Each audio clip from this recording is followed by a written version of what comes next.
They called him the Ghost, the janitor who moved through Preston Tower like he didn't exist. For 3 years, Miles Carter pushed his yellow cart past executives who wouldn't meet his eyes, past assistants who complained about streaks on the glass, past security guards who treated him like furniture. They had no idea that the quiet man with calloused hands once had a different title: Captain. They didn't know about the medals locked in a storage unit or the scars hidden beneath his gray uniform. They laughed at him, until the night everything changed and the CEO's life hung in the balance. Follow this story to the end and comment with your city below so I can see how far this journey has traveled. The rain started at 6:47 p.m. on a Thursday in October, the kind of Chicago storm that arrives without warning and turns the evening sky the color of old bruises. Miles Carter heard it before he saw it. The first drops hitting the massive glass panels of Preston Tower's lobby like scattered applause, then building to a steady drumbeat that echoed through 47 floors of steel and ambition. He was on the 32nd floor when the storm broke, emptying a trash bin outside the marketing department. The fluorescent lights above him flickered once, twice, then stabilized. Through the floor-to-ceiling windows, he could see the city transform, headlights blurring into streams of red and white as commuters rushed for shelter. Lightning split the darkening sky, and for just a moment, Miles's reflection in the glass looked like someone else, someone younger, harder, wearing desert camouflage instead of a janitor's gray uniform. He blinked, and the ghost was gone. "Yo, Carlos," a voice called out behind him. "Check this out. The janitor's daydreaming again, probably thinking about his big promotion to lead mop operator." Laughter erupted from the break room where 3 junior executives sat around a table littered with takeout containers and empty energy drink cans. Miles recognized them: Tyler Vance, fresh out of business school with his father's law firm on speed dial; Marcus Webb, whose LinkedIn profile bragged about disrupting traditional market paradigms; and Stephanie Chen, who wore designer heels that cost more than Miles's monthly rent. Tyler leaned back in his chair, smirking. "Seriously, though, how long you been pushing that cart around? 3 years? 4? That's dedication to mediocrity, my man." Miles continued tying up the trash bag, his movements steady and practiced. He'd learned a long time ago that silence was often the best response. Back in Afghanistan during his 3rd tour, his team had a saying: "Let your actions make the noise." It had kept him alive through ambushes, firefights, and the kind of political chaos that turned brothers in arms into strangers. "Hey, I'm talking to you," Tyler persisted, standing up now, emboldened by his audience. At 26, he'd never been ignored by someone he considered beneath him. "You speak English? Or should I try Spanish? Hablas español?" "He speaks English just fine," said a voice from the corridor, crisp, calm, carrying the kind of authority that didn't need volume. "And if you spent half as much time on the Morrison account as you do harassing the staff, we might actually hit our quarterly targets." Isabella Grant stood in the doorway of the break room, one hand holding her tablet, the other adjusting the collar of her charcoal blazer. At 38, she'd earned her position as CEO through 17 years of climbing the corporate ladder. One difficult decision at a time. She'd started in the mailroom of a competitor, worked her way through analyst positions, survived 3 company mergers, and finally landed at Preston Holdings 6 months ago with a mandate to turn around a struggling division. Tyler's smirk evaporated. "Ms. Grant, You were just leaving," Isabella finished. "All of you. It's after 7. Go home." The 3 executives scrambled to gather their belongings, shooting glances at Miles as they hurried past. Stephanie muttered something about "can't even take a joke anymore," but she kept moving. When they were gone, Isabella turned to Miles. "I apologize for that. There's no excuse for disrespect." Miles looked up, surprised by the directness of her apology. Most executives at Preston Tower wouldn't have noticed the exchange, let alone intervened. "It's nothing I haven't heard before, ma'am." "That doesn't make it acceptable." She studied him for a moment, and Miles got the sense she was actually seeing him, not as furniture or background noise, but as a person. "You're Miles, right? Miles Carter?" "Yes, ma'am." "You've been here 3 years?" 3 years, 2 months. Isabella nodded slowly. "And you work the evening shift alone?" "Usually, yes. The day crew handles the heavy cleaning. I do maintenance, trash collection, floor care. Keeps the building ready for the next morning. Long hours. Quiet ones, Miles said, which was true. After the chaos of combat, after the noise and pressure and constant vigilance, he'd craved silence the way some men craved whiskey. The evening shift at Preston Tower offered exactly that.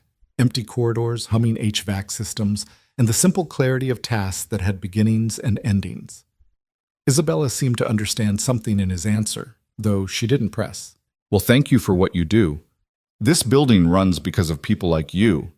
She glanced at her watch, a practical Seiko, not the luxury brands favored by other executives.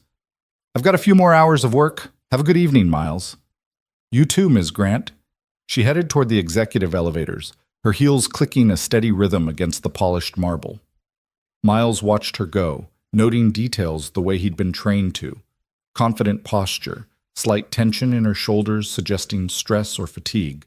Situational awareness marked by the way she scanned the corridor before stepping into the elevator. Leadership under pressure. He'd known officers like her, the kind who led from the front, who remembered the names of supply sergeants and comms specialists, who understood that respect flowed both ways regardless of rank. Miles returned to his cart and continued his rounds. The 32nd floor was quiet now, just the soft whir of printers in sleep mode and the occasional ping of elevator arrivals. Most people had left by 6:30, beating the worst of rush hour. By 7:15, Preston Tower was a glass monument to emptiness, its hundreds of workstations and conference rooms waiting in the dark for tomorrow's occupants. He moved through the space with practiced efficiency, emptying bins, wiping down surfaces, checking that doors were locked and lights were switched off. The work was meditative in its way, requiring just enough attention to keep his mind occupied, but not so much that he couldn't let it wander. Tonight, though, his mind kept circling back to Isabella Grant. She was different from her predecessor, Marcus Holloway, who'd treated the staff with the casual contempt of someone who'd inherited wealth and assumed it came with superiority. Holloway had lasted 18 months before the board forced him out, his tenure marked by declining revenues and a sexual harassment scandal that had cost Preston Holdings $12 million in settlements. Isabella had arrived in April with a reputation for turning around troubled divisions. She'd cut unnecessary expenses, reorganized reporting structures, and most importantly, listened. Miles had overheard conversations in conference rooms where she actually asked questions instead of monologuing about her vision. The employees seemed cautiously optimistic, though 3 months was barely enough time to judge whether new leadership would stick or fade. Still, intervening on behalf of a janitor? That was unusual. Most executives operated on a different frequency, their attention reserved for board meetings and client presentations. They literally looked past people like Miles, their eyes sliding over uniforms and name tags without really registering the humans wearing them. He'd experienced the same dynamic in the military, actually.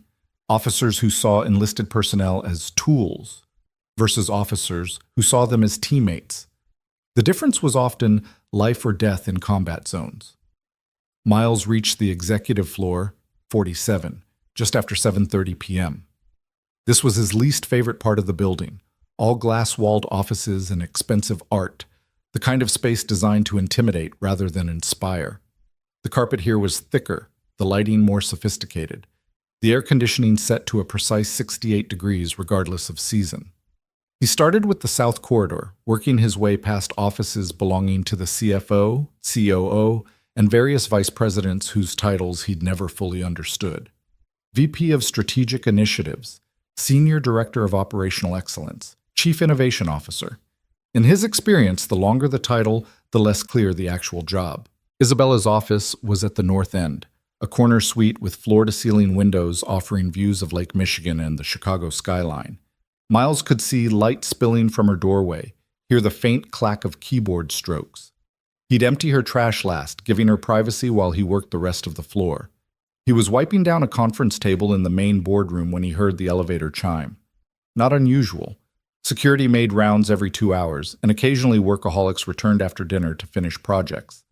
But something in the quality of the sound made Miles pause. Maybe it was the hour, or the storm rattling the windows, or instincts honed by years of listening for threats in the dark. He moved to the corridor, staying in the shadows. Two figures stepped out of the elevator, and Miles knew immediately they didn't belong. The first was tall, mid-30s, wearing dark clothes and a baseball cap pulled low. The second was shorter, stockier, moving with the jerky energy of someone running on adrenaline or drugs. Neither wore visitor badges. Neither carried the easy confidence of people who belonged in Preston Tower after hours. The tall one pulled something from his jacket. Miles caught the glint of metal in the dim emergency lighting that illuminated the corridors when most offices were dark. A gun. Miles's heart rate didn't spike. That was one of the strange gifts of combat experience, the ability to stay calm when circumstances screamed for panic. His mind shifted into assessment mode, cataloging details. Two suspects, at least one armed. Element of surprise lost the moment they exited the elevator. Civilian in potential danger, no backup available. Distance to nearest exit, approximately 120 feet.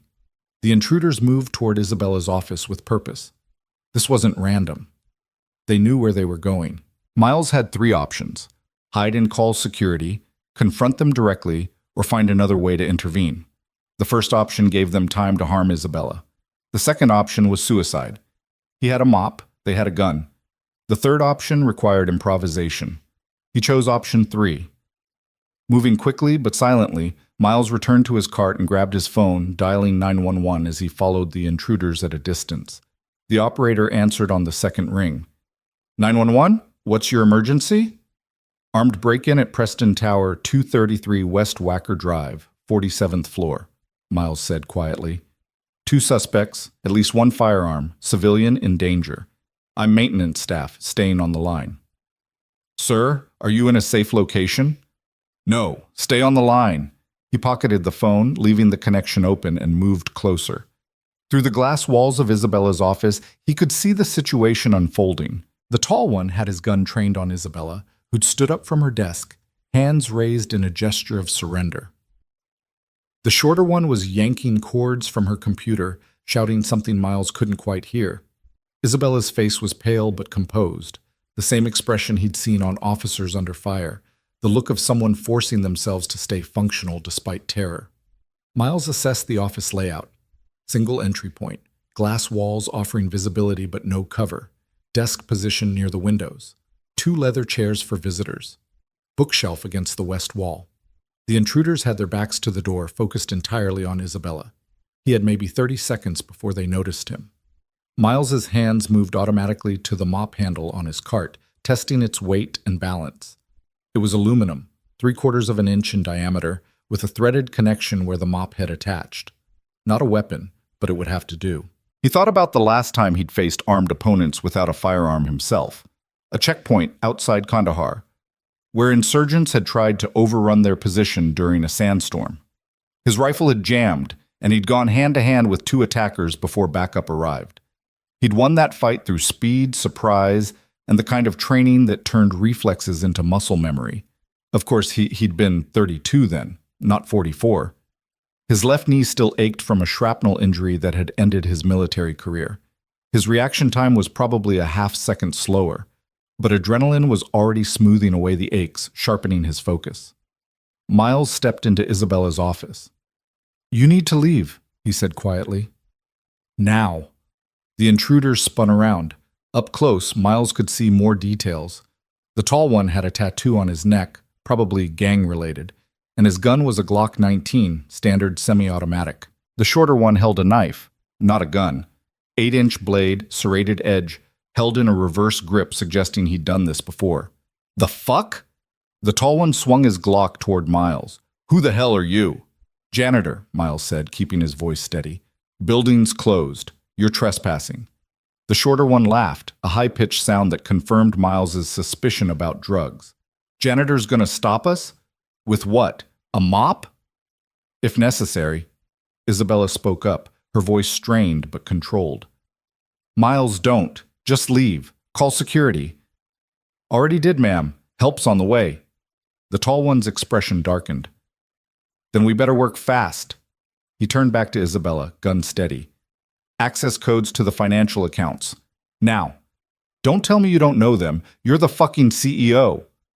"I don't have them memorized," Isabella said. They're in a secure database. I'd need to log in, verify my identity. Then do it! The shorter one grabbed her arm, yanking her toward the computer. You got 2 minutes before I start cutting things off. Miles saw Isabella flinch, saw the calculation in her eyes, trying to buy time, hoping security would arrive before this escalated. But Miles knew the timeline. Even with emergency priority, SWAT would need at least 8 minutes to reach the 47th floor. Security guards downstairs were unarmed, trained for trespassing complaints and drunk executives, not active shooters. 8 minutes might as well be 8 hours. The tall one kept his gun pointed vaguely in Miles's direction, but his attention was on Isabella and the computer. Amateur mistake. Never split your focus in a hostage situation. Always control the room first. Miles shifted his weight, fingers tightening on the mop handle. I'm serious, old man, the tall one said. Get the fuck out of here before you get hurt. Can't do that. What, you some kind of hero? Miles considered the question. Was he? The military had given him medals. Bronze Star, Purple Heart, Army Commendation Medal. But he'd never felt heroic. Just a man doing his job, trying to bring his team home alive. Sometimes succeeding, sometimes failing spectacularly. The mission that had ended his career played in his mind like a film loop that wouldn't stop. Sand swirling in the headlights, the interpreter screaming a warning, the IED detonating under the second vehicle, fire and smoke, and the sound of his sergeant calling for a medic. They'd lost 3 men that night, 3 men under Miles's command, 3 families getting folded flags at Arlington. After that, he'd put in for discharge. The Army had pushed back, offering promotions, desk assignments, anything to keep a decorated officer on the rolls. But Miles had been done with leadership, done with making decisions that cost lives, done with the weight of responsibility that crushed his chest every night when he tried to sleep. A janitor's job was simple: clean the mess, throw away the trash, make things orderly. No life or death decisions, no responsibility beyond his immediate tasks. But standing in Isabella's office with a gun pointed at his chest and a civilian in danger, Miles realized something. You could change your uniform, but you couldn't change who you were. 3 years of pushing a mop cart hadn't erased the soldier underneath. No, Miles said finally. I'm not a hero. I'm just someone who's seen what happens when good people do nothing. The tall one's patience snapped. That's it. I'm done with this shit. He raised the Glock, finger moving to the trigger. Miles moved. The motion was pure muscle memory drilled into him through thousands of hours of training. He pivoted left, minimizing his profile while simultaneously thrusting the mop handle forward like a spear. The end caught the tall one square in the solar plexus, driving the air from his lungs with an audible whoosh.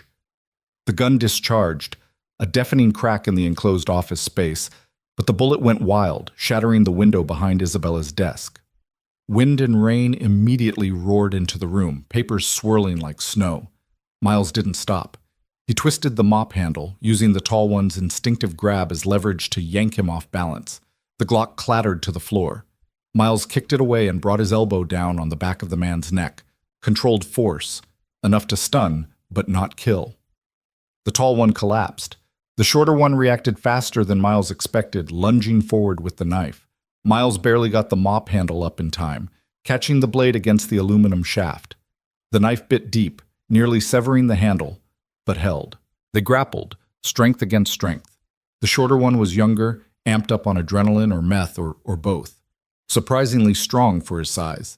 He drove forward, trying to bull Miles into the wall, but Miles had 50 pounds on him and decades of training. He let himself be pushed back 2 steps, then dropped his weight and pivoted, using the attacker's momentum against him. The shorter one stumbled, off balance, and Miles brought the mop handle down on his knife hand. Bone cracked. The knife fell. Miles followed up with a sweeping kick to the back of the knee, dropping the shorter one to the ground, then a controlled strike to the temple with the heel of his palm. The attacker went limp. The entire confrontation had lasted maybe 10 seconds. Miles stood over the unconscious intruders, breathing hard, the ruined mop handle still gripped in his right hand. His knee throbbed where he'd pivoted, and his left shoulder, injured in the same IED blast that had killed his men, sent shooting pains down his arm. But he was alive. Isabella was alive. Miles! Isabella's voice was shaky, her hands trembling as she steadied herself against the desk. What the hell just happened? Before Miles could answer, the office flooded with light and sound. Security guards bursting through the door, weapons drawn, shouting commands. Behind them came Chicago PD, tactical gear, the controlled chaos of law enforcement responding to an active shooter call. On the ground! Hands where we can see them! Miles dropped the mop handle and raised his hands, slowly sinking to his knees. He knew the protocol. In situations like this, everyone was a threat until proven otherwise. An officer approached, weapon trained on Miles's chest. You! Identify yourself. Miles Carter, maintenance staff. These are the intruders. He nodded toward the unconscious men. The tall one had the firearm. It's near the desk. The shorter one had a knife. Where's the weapon now? Kicked under the bookshelf. The officer kept his gun trained on Miles while others secured the scene, checking the intruders for additional weapons, handcuffing them even though they were unconscious. Standard procedure. Isabella found her voice. Officer, this man saved my life. He's telling the truth. Those two broke in and held me at gunpoint.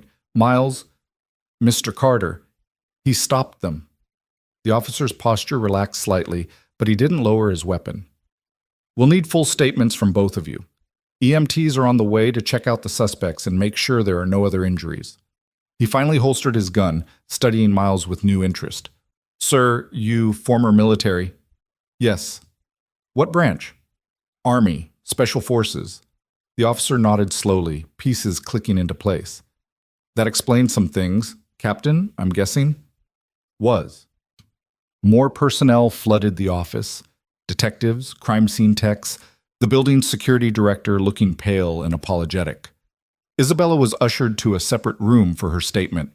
Miles was taken to a conference room where a detective named Sarah Martinez sat across from him with a digital recorder and a notepad.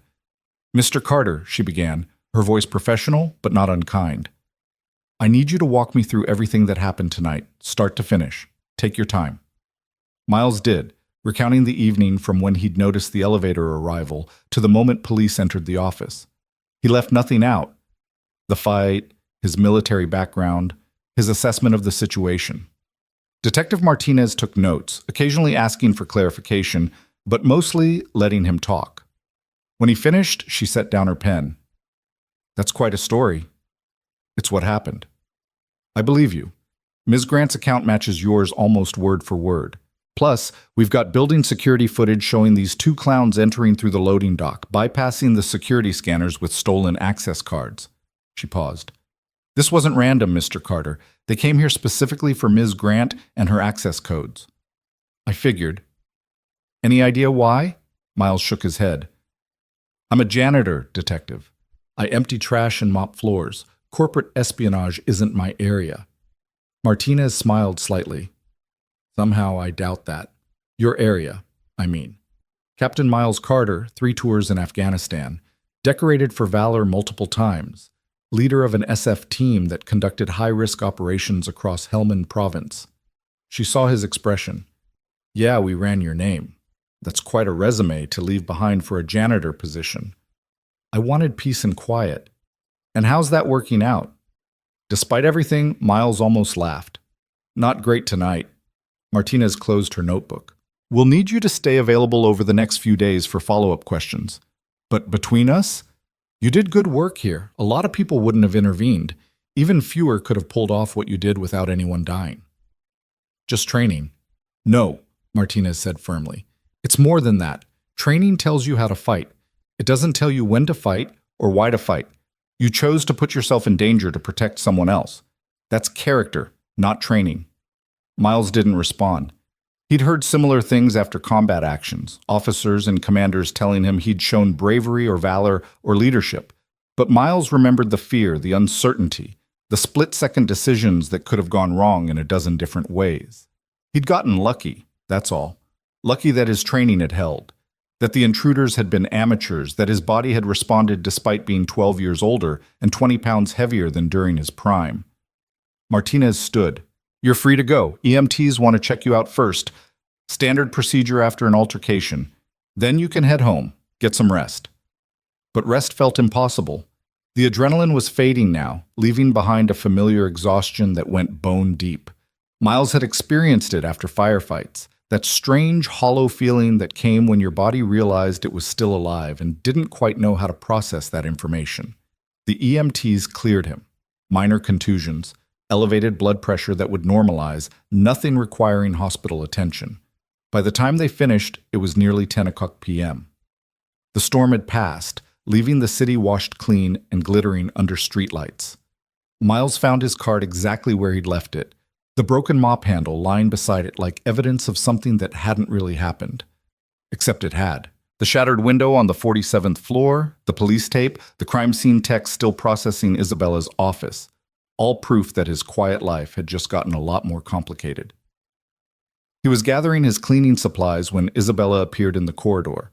She'd changed from her business suit into jeans and a sweater someone must have brought her, her hair pulled back in a ponytail.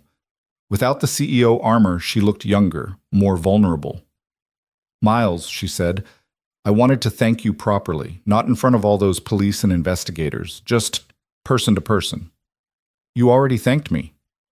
"No, I expressed gratitude in a moment of crisis. That's different." She moved closer, and Miles could see she'd been crying, eyes red-rimmed, mascara smudged. "What you did tonight, you could have been killed. You should have been killed. That man had a gun, and you had a mop. Couldn't let him hurt you."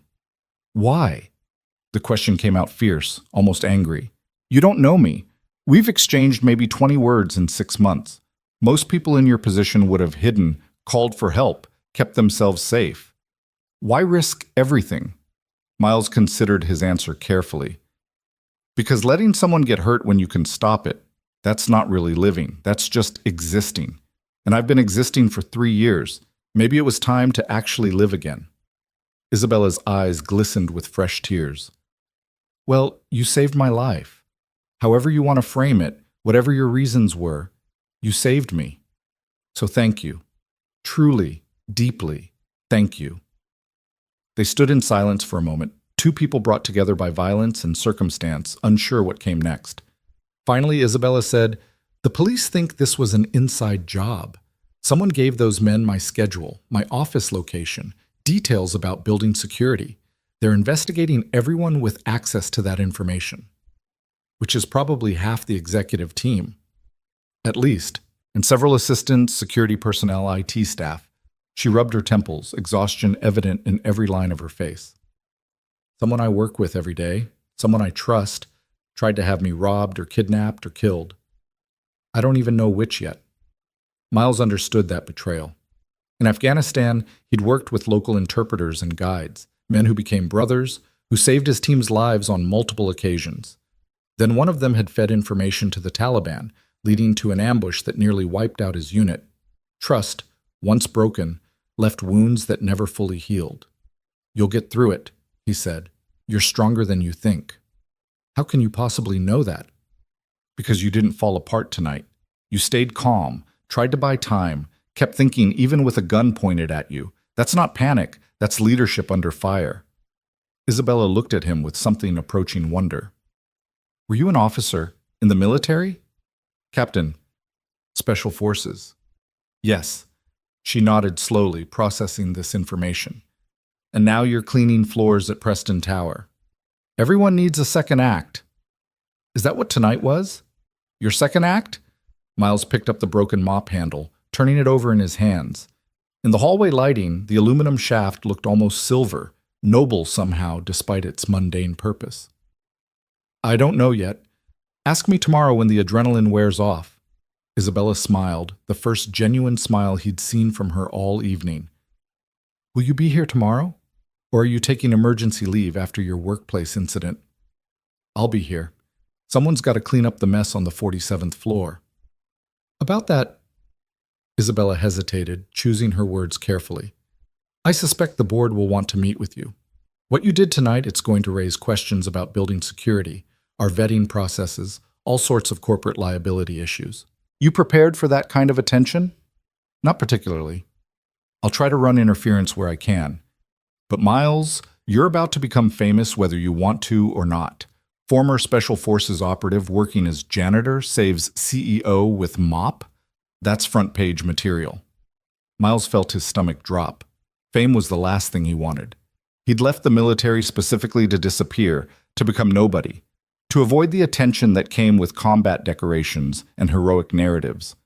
The Army had wanted to make him a recruiter, parading him around high schools and colleges, using his story to sign up teenagers who didn't understand what they were agreeing to. He'd refused and accepted discharge instead. "I need to finish my shift," Miles said, turning back to his cart. "Miles." Isabella's voice stopped him. "Whatever happens next, whatever gets written or said or speculated about, I want you to know something. You're a good man, and that's rare." She walked away before he could respond, her footsteps echoing in the empty corridor. Miles stood alone with his cleaning cart, looking at the broken mop handle in his hands. For 3 years, he'd pushed this cart through Preston Tower, invisible and unremarked, content to exist in the margins of other people's lives. But tonight, visibility had found him whether he wanted it or not. He thought about Detective Martinez's words. "Training tells you how to fight. It doesn't tell you when to fight or why to fight." Maybe that was the real question, not whether he could still fight. Tonight had answered that emphatically. The question was whether he should, whether stepping back into the spotlight, accepting the responsibility and attention that came with being a hero, was worth abandoning the quiet anonymity he'd worked so hard to achieve. Miles didn't have an answer yet, but as he gathered his supplies and prepared to actually clean the chaos on the 47th floor, he felt something he hadn't experienced in 3 years: purpose. Not just the satisfaction of completing tasks, but the deeper sense that what he did mattered, that his choices had consequences beyond swept floors and emptied trash bins. It was terrifying. It was exhilarating. It was perhaps exactly what he'd been avoiding since leaving Afghanistan. The night stretched ahead, full of police reports and insurance claims and the practical work of restoring order after violence. Miles Carter, former Special Forces captain turned janitor, picked up his cart and headed back toward the elevator, ready to face whatever came next. Behind him, through the windows of Isabella's office, the city sparkled in the post-storm darkness. Millions of lights, millions of stories, millions of people just trying to survive another day. Miles had been one of them, content to remain anonymous, just another light in an endless constellation. But tonight, for better or worse, he'd stepped out of the shadows, and there was no going back. The morning after felt like waking into someone else's life. Miles arrived at Preston Tower at his usual time, 6 a.m., before the day shift started, when the building belonged to him and the overnight security guard who nodded without really seeing him. Except today, the guard actually looked up from his monitor. "Carter," he said, voice carrying a mix of respect and curiosity that hadn't been there 24 hours ago. "Heard what you did. That's some serious action, man." Miles signed the logbook, keeping his expression neutral. "Just did what needed doing." "Yeah, well, most people wouldn't have. Building's been buzzing since midnight. News vans showed up around 3. Corporate sent out some bullshit press release about an incident, and security's been doubled. You're going to have company today." Miles had suspected as much. The question was how much company and how intrusive they'd be. He took the service elevator to the 47th floor, half expecting police tape or investigators, but the corridor was empty except for a professional cleaning crew already at work in Isabella's office. They'd replaced the shattered window with a temporary board, removed the blood-stained carpet, and were scrubbing down surfaces with the methodical efficiency of people who cleaned up after violence for a living. His own cleaning cart sat where he'd left it, the broken mop handle placed carefully on top like a museum piece. Miles picked it up, studying the deep gouge where the knife had bitten into the aluminum. Another few inches and the blade would have found his ribs instead of the handle. Close. Too close. He threw the broken handle in the industrial trash compactor and retrieved a new one from the supply closet, going through the familiar motions of assembling his equipment: bucket, mop, disinfectant, microfiber cloths, trash bags. Simple tools for simple work. Except nothing felt simple anymore. By 7:30, the early arrivals started trickling in. Ambitious assistants, West Coast executives on conference calls, the handful of people who believed showing up before everyone else demonstrated dedication rather than poor work-life balance. Miles kept his head down, moving through his rounds on the lower floors where yesterday's drama hadn't reached yet. But people had heard. Of course they had. In a building with 1,100 employees, gossip moved faster than the elevators. "That's him," Miles heard someone whisper near the 23rd floor break room. "The janitor who took down those guys. I heard he was special forces. I heard he killed them with his bare hands." "No, it was the mop. He literally used a mop." Miles kept walking, but the whispers followed. By 8:30, when the bulk of the workforce arrived, he'd become a curiosity, people glancing at him as he passed, some offering tentative smiles or nods, others simply staring like he was an exhibit in a zoo. The Invisible Man had become hypervisible overnight, and the attention scraped against his nerves like sandpaper. He was dumping trash in the 32nd floor corridor when Tyler Vance appeared, the same junior executive who'd mocked him yesterday. Tyler looked different now. Younger somehow, uncertain, his usual swagger replaced by something approaching humility. "Hey, Miles?" Tyler stopped a few feet away, hands shoved in his pockets. "Can I talk to you for a second?" Miles set down the trash bag. "You're talking." "Yeah, Look, about yesterday. The things I said, the way I acted, that was out of line. Way out of line." Tyler wouldn't meet his eyes, addressing the floor instead. "I didn't know about your background or anything, but that's not an excuse. I was being a dick just to be a dick, and I'm sorry." Miles studied the younger man, recognizing the discomfort of someone forced to confront their own behavior. Tyler wasn't apologizing because he'd suddenly discovered empathy.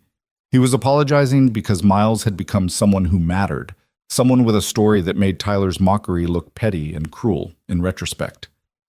But an apology was an apology, even if the motivations were mixed. "Apology accepted," Miles said simply. Tyler finally looked up, relief evident on his face. "Really? Just like that? What do you want, a negotiation? You apologized, I accepted. We're done. After what you did last night, saving Ms. Grant, fighting off armed guys. Man, you could probably get me fired if you wanted. Hell, you could probably have my job." Miles almost laughed at that. The idea of sitting in a cubicle, attending meetings about synergizing deliverables, or whatever corporate speak passed for actual work, sounded worse than combat. "I don't want your job, Tyler, and I don't want you fired. Just maybe think before you talk next time. Not everyone who works here is trying to climb your ladder." Tyler nodded slowly, processing this. "Can I ask you something? Why do you work here? With your military background, you could be doing security consulting or private contracting or something that pays way more than pushing a mop," Miles finished, "because I wanted simple, quiet, no stakes higher than whether the floors are clean." "But you gave that up last night." "I gave that up when 2 men threatened someone with a gun. Simple went out the window. Literally." Miles picked up his trash bag. "Now, if you'll excuse me, I've got 12 more floors to cover before lunch." He left Tyler standing in the corridor, probably trying to reconcile the janitor who'd saved the CEO with the janitor who still insisted on finishing his rounds. Miles understood the confusion. Most people assumed that doing something heroic automatically transformed you, elevated you to a different status. They didn't understand that heroism was often just competence meeting crisis, training meeting necessity. The transformation didn't happen to you. It happened around you and how others saw and treated you afterward. By 10 o'clock, Miles had been approached by 7 different employees wanting to thank him, ask questions, or simply acknowledge what he'd done. Each interaction chipped away at his anonymity, forcing him into conversations he didn't want about experiences he'd tried to leave behind. He was considering hiding in the sub-basement maintenance area when his phone buzzed with a text from an unknown number. "Miles, it's Isabella Grant. Could you come to my temporary office on 45? Need to discuss something. IG." Miles stared at the message, noting she'd signed with her initials like they were colleagues rather than CEO and janitor. The temporary office detail was interesting too. She wasn't using her regular space yet, probably couldn't stomach returning to where she'd been held at gunpoint 12 hours earlier. He found her on the 45th floor in a windowless conference room that had been converted into a makeshift office. Isabella sat behind a borrowed desk covered in file folders and her laptop, wearing a navy suit and pearl earrings that probably cost more than Miles's monthly salary. But her eyes were tired, shadowed by a sleepless night, and her hands trembled slightly as she gestured for him to sit. "Close the door, please," she said. Miles did, taking the chair across from her. The room smelled like coffee and stress, the peculiar scent of corporate crisis management. Isabella pushed a folder across the desk. "That's yours. Employment records, background checks, everything HR pulled last night and this morning. Some board members are questioning why we had a former Special Forces captain working as a janitor. They're concerned about liability, vetting procedures, all the usual corporate paranoia." "Am I fired?" "What?" "No." Isabella looked genuinely shocked. "Miles, you saved my life. The board can question whatever they want, but you're not being fired. If anything, they want to promote you." That sounded worse than being fired. "I don't want a promotion." "I told them you'd say that." Isabella leaned back, studying him with those analytical eyes that saw too much. "But we need to talk about what happens next." The police arrested both attackers this morning after they woke up at the hospital. The tall one, Marcus Webb, has a record for armed robbery and assault. The shorter one is his cousin, Darius Webb, currently on parole for drug charges. Inside job? Looks that way. Detective Martinez thinks someone at Preston Holdings hired them, gave them my schedule and building access codes. The investigation is going to tear through this company like a hurricane, Miles. Every executive, every assistant, every person with security clearance will be questioned. Miles watched her carefully. "You have suspicions." It wasn't a question, and Isabella didn't pretend otherwise. 3 people had all the information the Webbs needed: my CFO, Robert Chen, my executive assistant, Linda Marsh, and the head of IT security, David Kowalski. All 3 have worked here for years. All 3 are cleared and vetted, and all 3 had opportunity. Motive? That's where it gets complicated. Isabella opened her laptop, turning it so Miles could see a spreadsheet filled with financial data. "I've been investigating some irregularities in our accounts over the past 2 months. Nothing huge, but consistent. Payments to shell companies, consulting fees that don't match actual services rendered, expense reports that seem inflated. Someone's embezzling. Someone's stealing approximately $40,000 per month through various channels. I was getting close to identifying who, when this happened." She closed the laptop.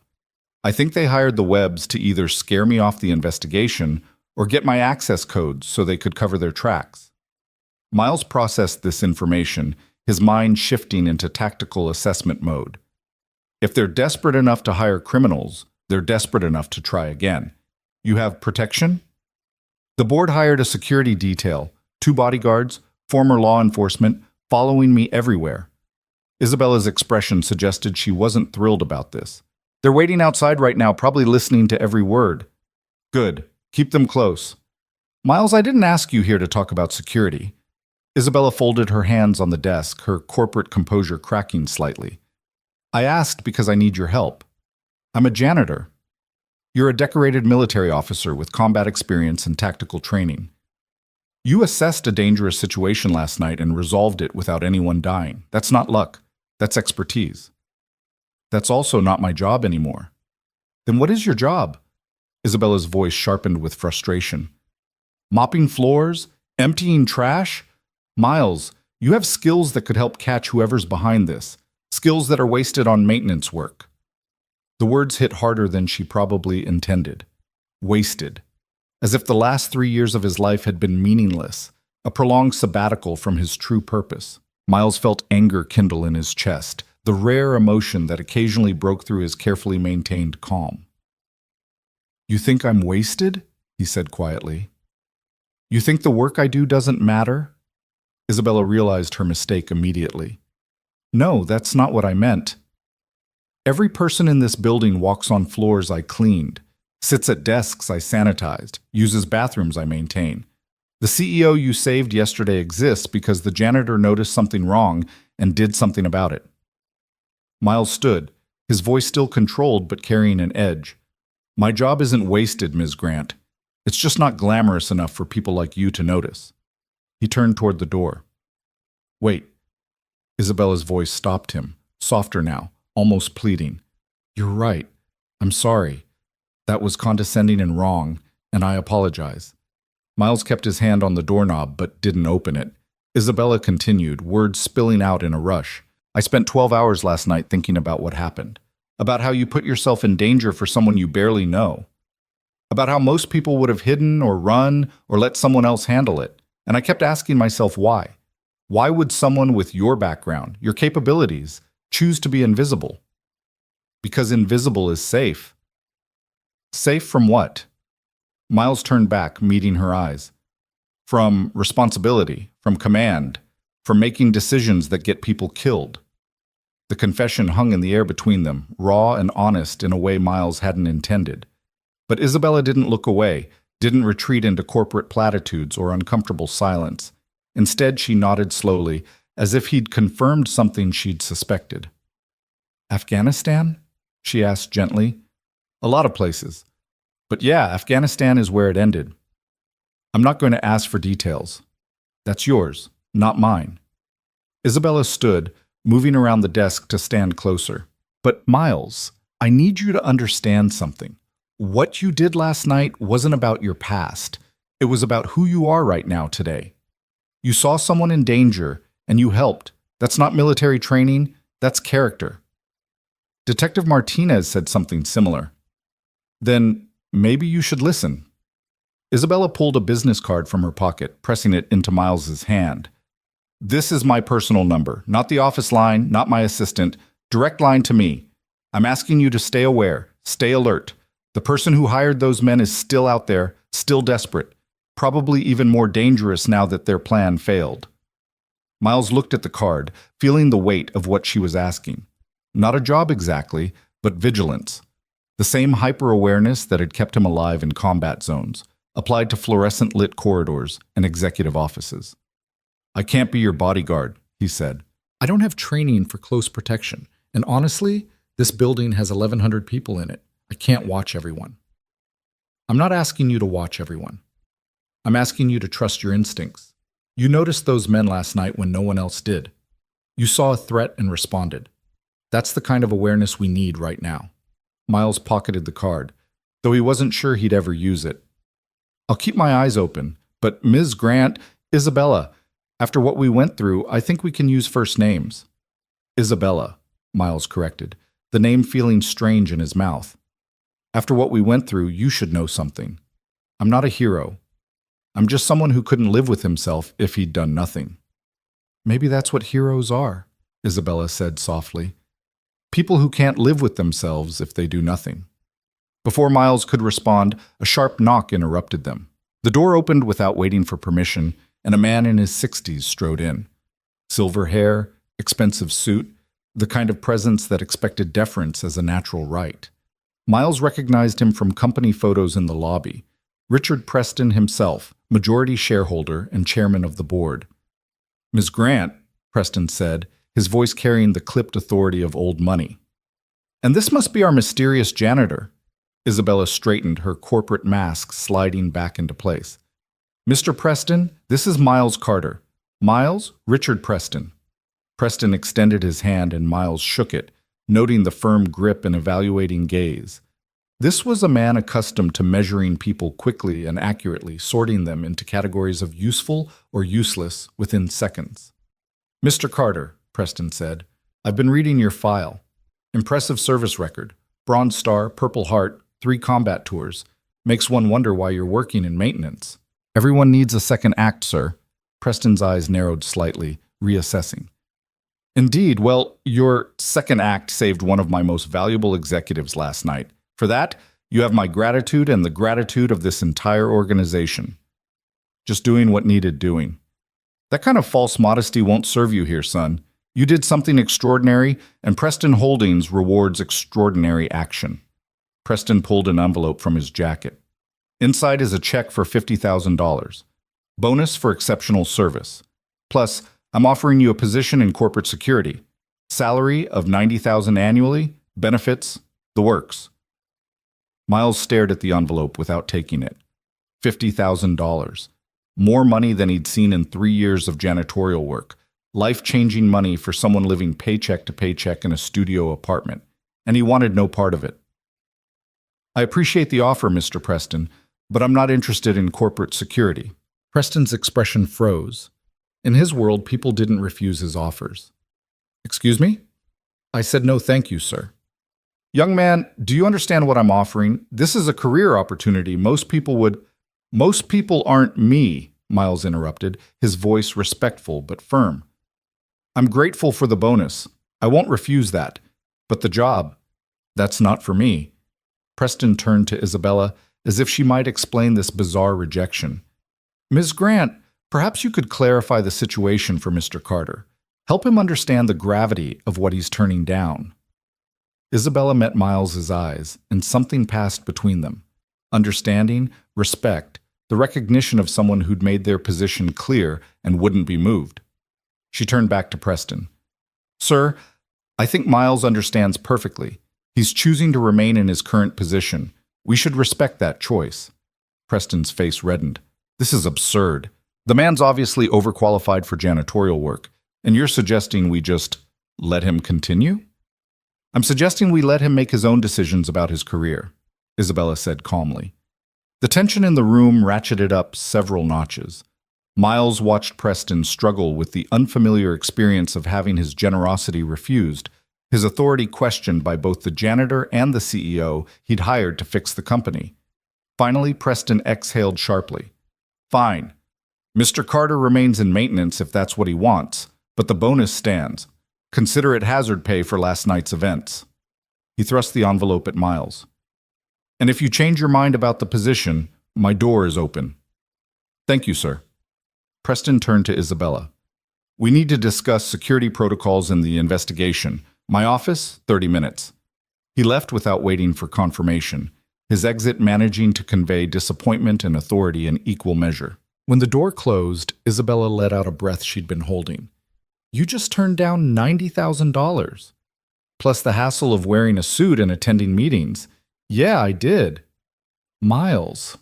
Isabella shook her head, somewhere between admiration and exasperation. Most people would kill for that opportunity. I'm not most people. Miles opened the envelope, glancing at the check inside. $50,000, signed by Richard Preston himself. It was surreal, this piece of paper representing more than a year of his current salary. This I'll take. It'll help. Help with what? Miles thought about his studio apartment with the broken heating system, the medical bills from his army injuries that he paid off slowly each month, the community center where he volunteered teaching self-defense to at-risk kids. $50,000 wouldn't solve everything, but it would ease pressures he'd gotten used to carrying. Just life, he said. General life things. Isabella studied him quietly. You're the most unusual person I've met in a long time. I'll take that as a compliment. It is. She glanced at her watch. I need to prepare for Preston. But Miles, remember what I said. Keep your eyes open. Whoever hired those men is still out there, and they're probably more dangerous now than before. Miles nodded and left. Walking back through corridors that felt different now, charged with potential threat instead of benign emptiness. He noticed things he'd previously overlooked. The security camera blind spots, the emergency exit doors that could be propped open, the elevator maintenance schedules posted by the call buttons. His military training, dormant for 3 years, was waking up whether he wanted it to or not. He spent the next 4 hours working his regular route, but his mind wasn't on the cleaning. It was cataloging faces, noting unusual behavior, identifying people who seemed nervous or distracted. The executive who kept checking his phone every 30 seconds. The assistant who jumped when Miles rounded a corner. The IT technician who avoided eye contact. Paranoia or vigilance? Miles wasn't sure anymore. By 2 o'clock, he was on the 43rd floor when he heard raised voices from a corner office. The door was partially open, and Miles recognized one voice immediately. Robert Chen, the CFO Isabella had mentioned as a suspect. I don't care what the board thinks, Chen was saying, his usual calm replaced by agitation. We can't just open every account for investigation. There are privacy concerns, legal ramifications. There's been an attempted robbery, another voice countered. David Kowalski, head of IT security. The police have warrants. Legal ramifications don't mean shit when we're talking about criminal conspiracy. You think I don't know that? But tearing apart every financial record we have, exposing confidential client information, potentially tanking our stock price because some junkie criminals tried to shake down the CEO? They weren't junkies, they were hired. Someone gave them access codes, building schematics, Isabella's schedule. This was an inside job, Robert. A pause. Then Chen, quieter. Are you suggesting I had something to do with this? I'm suggesting everyone's a suspect until proven otherwise, including you, including me. Miles had stopped pretending to work, standing just outside the doorframe, listening. He knew he should move on, that this was a private conversation he had no business overhearing. But his instincts were screaming that something was off. This is ridiculous, Chen said. I've worked for Preston Holdings for 14 years. I helped build this division from the ground up. And now I'm being treated like a common criminal because two thugs tried to rob the new CEO? If you've got nothing to hide, the investigation won't touch you. That's naive, David, and you know it. Investigations like this destroy careers regardless of guilt. The mere suspicion is enough to tank someone's reputation. More silence. Then Kowalski, his voice carrying a warning. You sound scared, Robert. I sound realistic. There's a difference. Miles heard footsteps approaching the door and quickly moved down the corridor, pushing his cart as if he'd been working there all along. David Kowalski emerged first. Mid-40s, thick glasses, the slightly hunched posture of someone who spent too much time at computers. He glanced at Miles without recognition and headed for the elevators. Robert Chen appeared moments later, and unlike Kowalski, he noticed Miles immediately. Chen was younger than Miles expected, late 30s, Asian American, wearing a perfectly tailored suit that probably cost $5,000. His expression was carefully neutral, but his eyes were calculating, measuring. You're the janitor, Chen said. It wasn't a question. Yes, sir. The one who stopped the robbery. I interrupted it, yes. Chen moved closer and Miles noted the tension in his shoulders, the slight tremor in his hands. This was a man under extreme stress, functioning on caffeine and adrenaline. Can I ask you something? Chen kept his voice low. When you fought those men last night, did they say anything? Mention any names? Any instructions they'd received? Miles considered the question carefully. They wanted access codes. That's all they talked about. Nothing else? No indication of who sent them? Just two criminals trying to steal company secrets. Why? Chen smiled, but it didn't reach his eyes. Professional curiosity. This kind of breach affects all of us in management. We want to understand how it happened so we can prevent it in the future. It was a reasonable answer, the kind of corporate speak Miles had heard countless times. But something in Chen's delivery felt rehearsed, as if he'd practiced this conversation before having it. I'm sure the police investigation will figure it out, Miles said neutrally. I'm sure they will. Chen glanced at his watch, a Rolex, Miles noted. Well, thank you for what you did. You saved not just Ms. Grant, but potentially this entire company. He walked away, leaving Miles with the distinct impression he'd just been evaluated as either a threat or an asset. The question was which category he'd fallen into. Miles continued his rounds, but Chen's questions nagged at him. Why would the CFO care about what the attackers had said? Why approach a janitor instead of asking the police or Isabella directly? Unless Chen was trying to determine how much Miles knew, how much he'd overheard or observed. The thought sent a chill down Miles' spine. He was pulling trash from a conference room on the 38th floor when his phone buzzed. Isabella's personal number. Miles, where are you? Her voice was tight with controlled panic. 38th floor. What's wrong? I just got a text from an unknown number. Anonymous. It said, the janitor got lucky. You won't. Miles, they're threatening you now. Miles felt his tactical awareness spike, every sense sharpening. You showed this to security? They're tracing it now, but these things are usually burner phones. Untraceable. Isabella took a shaky breath. Miles, maybe you should go home. Take a few days off. Let the police handle this. Running doesn't help. Neither does being a target. Miles looked around the conference room. Windows overlooking the city, single exit point, his cart blocking the doorway. If someone wanted to come after him, this would be a terrible place to be caught. But fear was useless. He'd learned that in combat. Fear clouded judgment, slowed reactions, got people killed. "I'm staying," he said quietly, "but I'll be careful." Miles, Isabella, whoever sent that text wanted to scare us, both of us. They're showing they're still in control, still a threat. If I run, if I hide, they win. And if they kill you, then they'll have to explain why a janitor was important enough to murder. He heard her exhale, frustration and worry mixing in her voice. "You're either the bravest person I've ever met or the most stubborn." "Probably both." Miles pushed his cart toward the elevator. "I'm finishing my shift, but I'll check in every hour. If I miss a check-in, call the police." "This is insane. Welcome to my world." He ended the call and rode the elevator down, hyper-aware of his surroundings in a way he hadn't been since Afghanistan. Every person who got on was evaluated. Hands visible, posture aggressive or passive, eye contact or avoidance.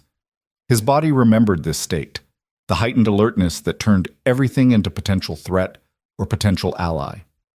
By 6 o'clock, when his shift officially ended, Miles had checked in with Isabella 3 times and noticed approximately a dozen things that might or might not be suspicious.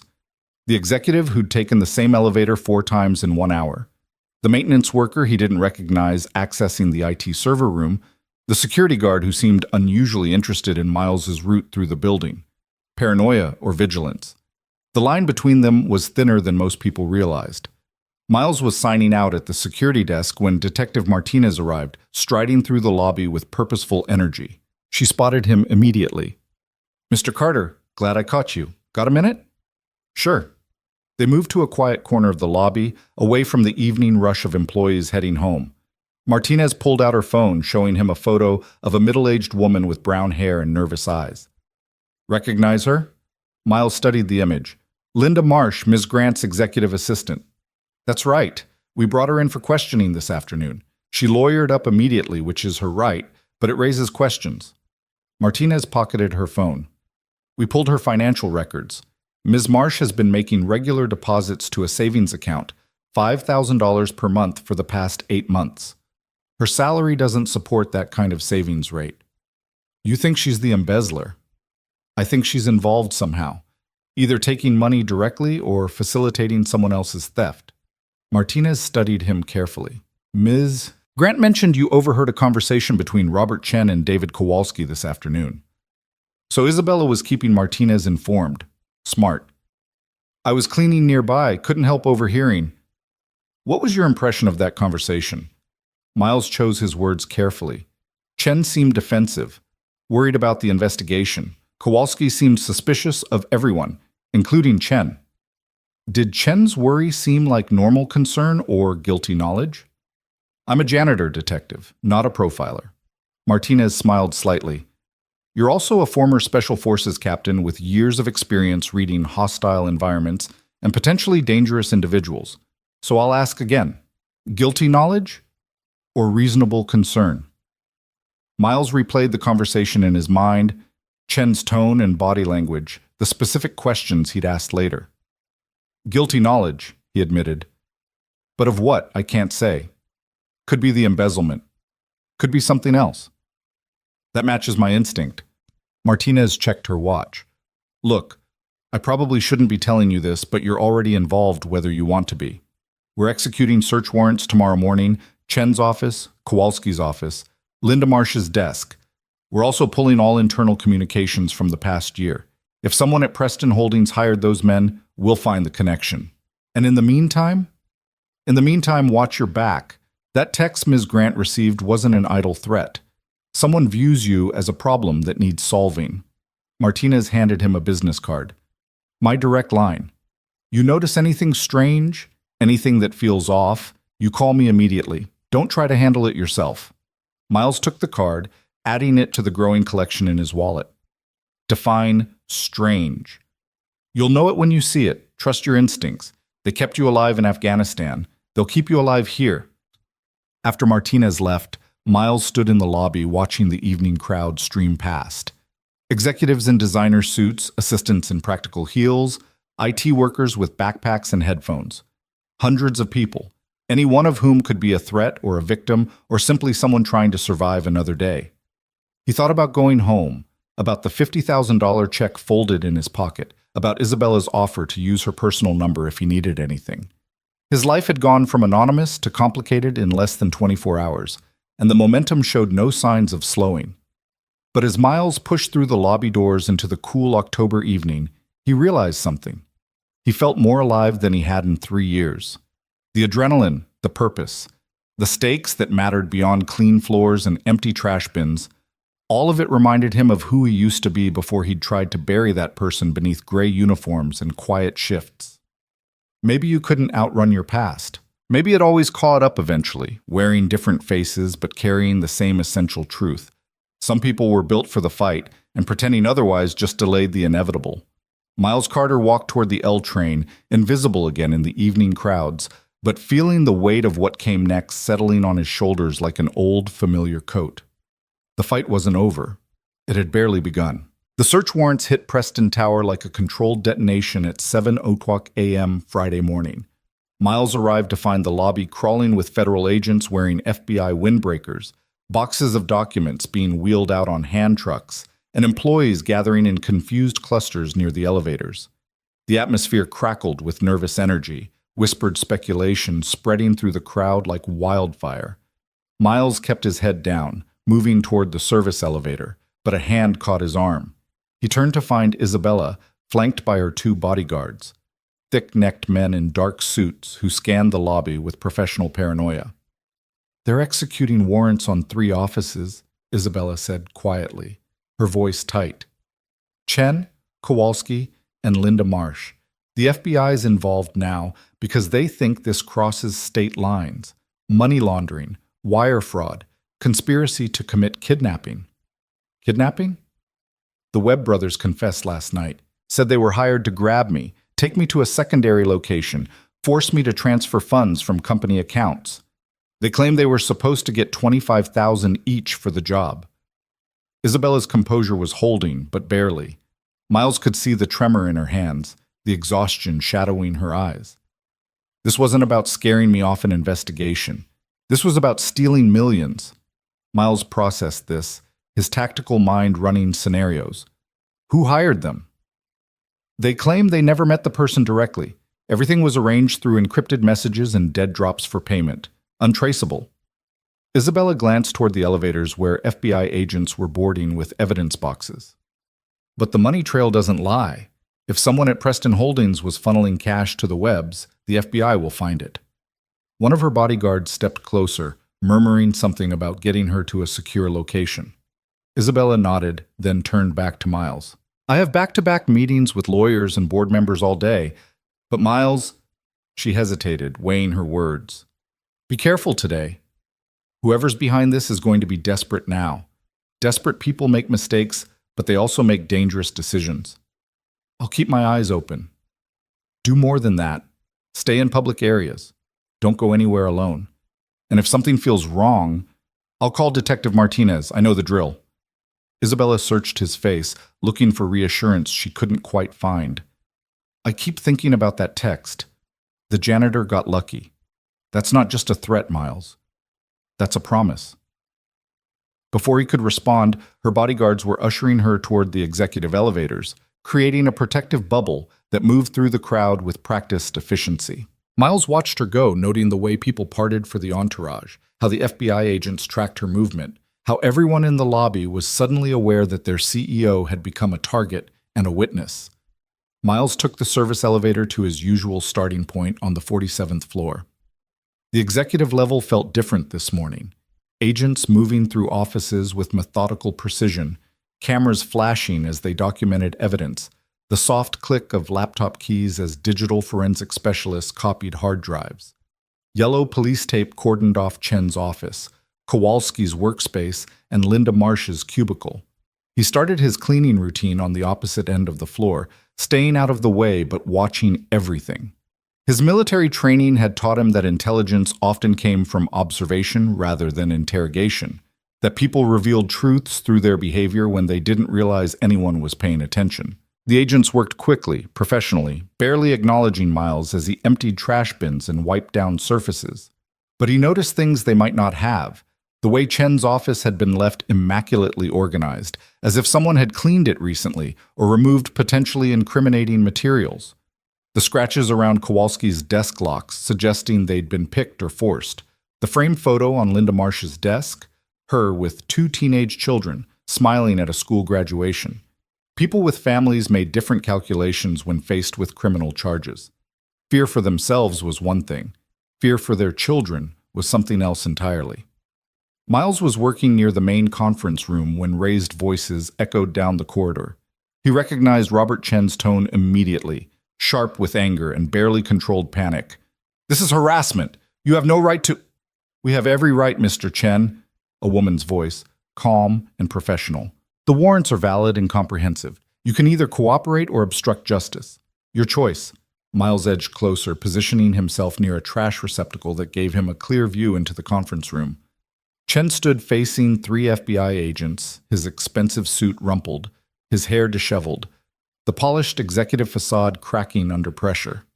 Behind him sat 2 lawyers in dark suits, taking furious notes on legal pads. The lead agent was a black woman in her 40s, her FBI windbreaker unzipped to reveal a holstered service weapon. Her name tag read Special Agent Deshawn. She held a tablet displaying what looked like financial records, turning it so Chen could see the screen. "These are wire transfers from Preston Holdings accounts to a shell company in the Cayman Islands," Deshawn said. $400,000 over 8 months. The shell company then made cash withdrawals and distributions that we're still tracing. Care to explain your signature on these authorization forms? Chen's face went pale. I sign dozens of authorization forms every week. I can't be expected to remember every transaction. These weren't dozens of forms. These were 4 specific transfers, each for $100,000, each requiring executive-level approval. Your approval, Mr. Chen. One of the lawyers leaned forward. "My client has answered your questions. Unless you're charging him with a crime, this interview is over." Deshawn smiled without warmth. "Mr. Chen, you're not under arrest, yet, but I strongly suggest you think very carefully about your next moves. Whoever orchestrated this scheme is going down. The only question is whether you're the architect or just a useful idiot who signed forms without reading them." "I want to see Ms. Grant," Chen said suddenly. "I need to speak with Isabella." "Ms. Grant is unavailable, and even if she weren't, she's not going to help you out of this mess." Deshawn closed her tablet. "We'll be in touch, Mr. Chen. Don't leave the Chicago area." The agents filed out, passing within feet of Miles without acknowledging his presence. Chen collapsed into a chair, head in his hands, while his lawyers conferred in urgent whispers. Miles watched this tableau for a moment longer, seeing not guilt necessarily, but the crushing weight of someone realizing they'd been set up, or used, or both. Miles continued his rounds, processing what he'd witnessed. If Chen had signed those authorization forms, he was either complicit or criminally negligent. But the desperation in his voice when he'd asked to see Isabella suggested he believed himself innocent, or at least wanted others to believe it. The complexity was giving Miles a headache. Military operations had clear objectives and defined enemies. Corporate crime was all shadows and implications, motives buried under layers of financial transactions and plausible deniability. He was dumping trash in a recycling bin when David Kowalski appeared beside him, moving with the nervous energy of someone running on too much coffee and too little sleep. "You're Carter, right? The janitor who stopped the robbery?" Miles straightened, noting Kowalski's bloodshot eyes and wrinkled shirt. "That's right. I need to tell you something." Kowalski glanced around nervously, ensuring they were alone. "The FBI's been all over my systems this morning, pulling logs and emails. They think I gave those criminals access to the building's security protocols." "Did you?" "No, Jesus Christ, no. But someone used my credentials to disable cameras on the 47th floor the night of the attack. My login, my administrative codes." Kowalski ran a hand through his hair. "I've been trying to tell them my system was compromised weeks ago, that someone's been spoofing my credentials, but they think I'm just covering my ass." Miles studied the IT director carefully. "Were your credentials compromised?" "I don't know how else to explain it. Someone with sophisticated access would need to bypass 3 layers of authentication and know exactly which logs to scrub. That's not amateur hour. That's someone with inside knowledge of our systems. Someone like you. Kowalski's expression hardened. I get it. I'm a suspect. Everyone's a suspect. But think about it logically. If I wanted to help criminals rob the CEO, would I be stupid enough to use my own credentials? Would I leave a digital trail pointing directly at me? It was a fair point. Criminals made mistakes, but the scheme Kowalski was describing showed planning and sophistication. Using your own credentials to facilitate a crime was either incredibly stupid or a frame job. Why are you telling me this? Miles asked. Because you're the only person in this building who's not connected to the corporate hierarchy. You're not angling for promotions or protecting your reputation. You just did the right thing. Kowalski's voice dropped lower. And because I think whoever set this up is still here, still moving pieces around the board, and everyone's so focused on the obvious suspects that they're missing the real threat. What makes you think that? Because this morning, someone tried to access Isabella Grant's private server using a backdoor exploit that only 3 people in this building know exists. Me, my deputy director, Sarah Chen, no relation to Robert, and the contractor we hired to build the system 2 years ago. Miles felt his tactical awareness spike. Which contractor? Quantum Security Solutions, small firm specialized in corporate cybersecurity. They've done work for Preston Holdings for 5 years. Kowalski pulled out his phone, showing Miles a screenshot of login attempts. These access attempts happened at 6:47 a.m. this morning, right before the FBI arrived. Someone tried to break into Isabella's server, probably looking for evidence they could destroy or alter. Did they succeed? No, but they got close, closer than they should have without insider knowledge. Kowalski met Miles's eyes. I reported this to the FBI, but they think I'm trying to redirect suspicion, so I'm telling you because... Hell, I don't know why, because you saved Isabella's life, and maybe you'll actually listen. Miles took a photo of Kowalski's phone screen with his own device. I'll pass this to Detective Martinez. She's coordinating with the FBI. Good, because whoever's behind this isn't done yet. They've got too much to lose and too many resources to just give up because 2 meth-head criminals got caught. Kowalski walked away, leaving Miles with more questions than answers. If the IT director was telling the truth, then someone with high-level system access had tried to breach Isabella's server this morning. The timing was too perfect to be coincidence. Right as FBI agents were executing search warrants, someone had made a desperate play for digital evidence. Miles pulled out his phone and called Detective Martinez. She answered on the second ring, her voice sharp with focus. Carter, what have you got? He relayed Kowalski's information, describing the attempted server breach and the contractor connection. Martinez listened without interrupting, and Miles could hear her typing notes in the background. Quantum Security Solutions, she repeated. I'll pull their contractor agreements and personnel records. If someone from that firm has been maintaining access to Preston Holdings systems, they could have orchestrated this entire scheme remotely. Kowalski seemed genuinely scared. Either he's innocent and panicking, or he's a hell of an actor. My money's on innocent. We've been digging into his financials. The guy lives like a monk. Modest apartment, no luxury purchases. Most of his salary goes to paying off student loans and supporting his mother in a nursing home. He doesn't fit the profile for someone embezzling hundreds of thousands. What about Chen? Martinez paused. Chen's more complicated. He's got the authority to authorize large transfers, and his lifestyle exceeds his salary. Expensive cars, country club membership, private school tuition for 3 kids. But we can't prove he knew those transfers were fraudulent. He might have been manipulated, signed forms that looked legitimate on the surface. And Linda Marsh? Marsh is interesting. She's been depositing cash into her savings account, always keeping the amounts just under $10,000 to avoid triggering automatic bank reports. That's money laundering 101. But when we questioned her, she claimed the money came from her mother's estate, which we're still verifying. Martinez exhaled slowly. This case is like peeling an onion, Carter. Every layer we remove reveals another layer underneath. Miles moved toward the service elevator, keeping his voice low. What about the contractor, Quantum Security? I've got agents heading there now. We'll pull their employment records and interview anyone who worked on Preston Holdings accounts. Martinez's tone shifted, becoming more personal. How are you holding up?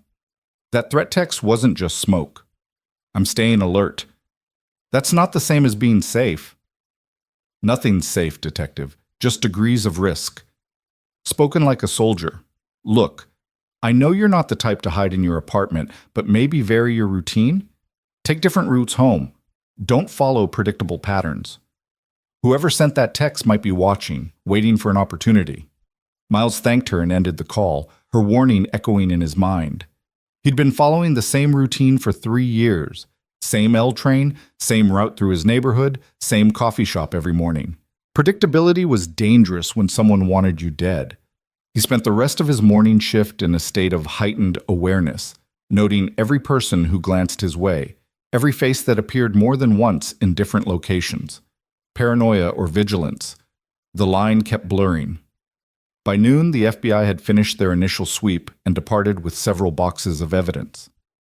The building slowly returned to its normal rhythm, though the tension remained, everyone aware that their workplace had become a crime scene and their colleagues potential suspects. Miles was eating lunch in the sub-basement maintenance area, a quiet corner where staff went to escape the corporate floors, when his phone buzzed. Unknown number, but the area code was local. He answered cautiously. "Hello?" Heavy breathing on the other end, then a male voice, muffled and distorted as if speaking through cloth. "You should have stayed out of this, soldier boy. Last chance to walk away." Miles's heart rate didn't spike. He'd received death threats before, calls from insurgents who'd gotten hold of military phone numbers, promising vengeance for operations that had disrupted their networks.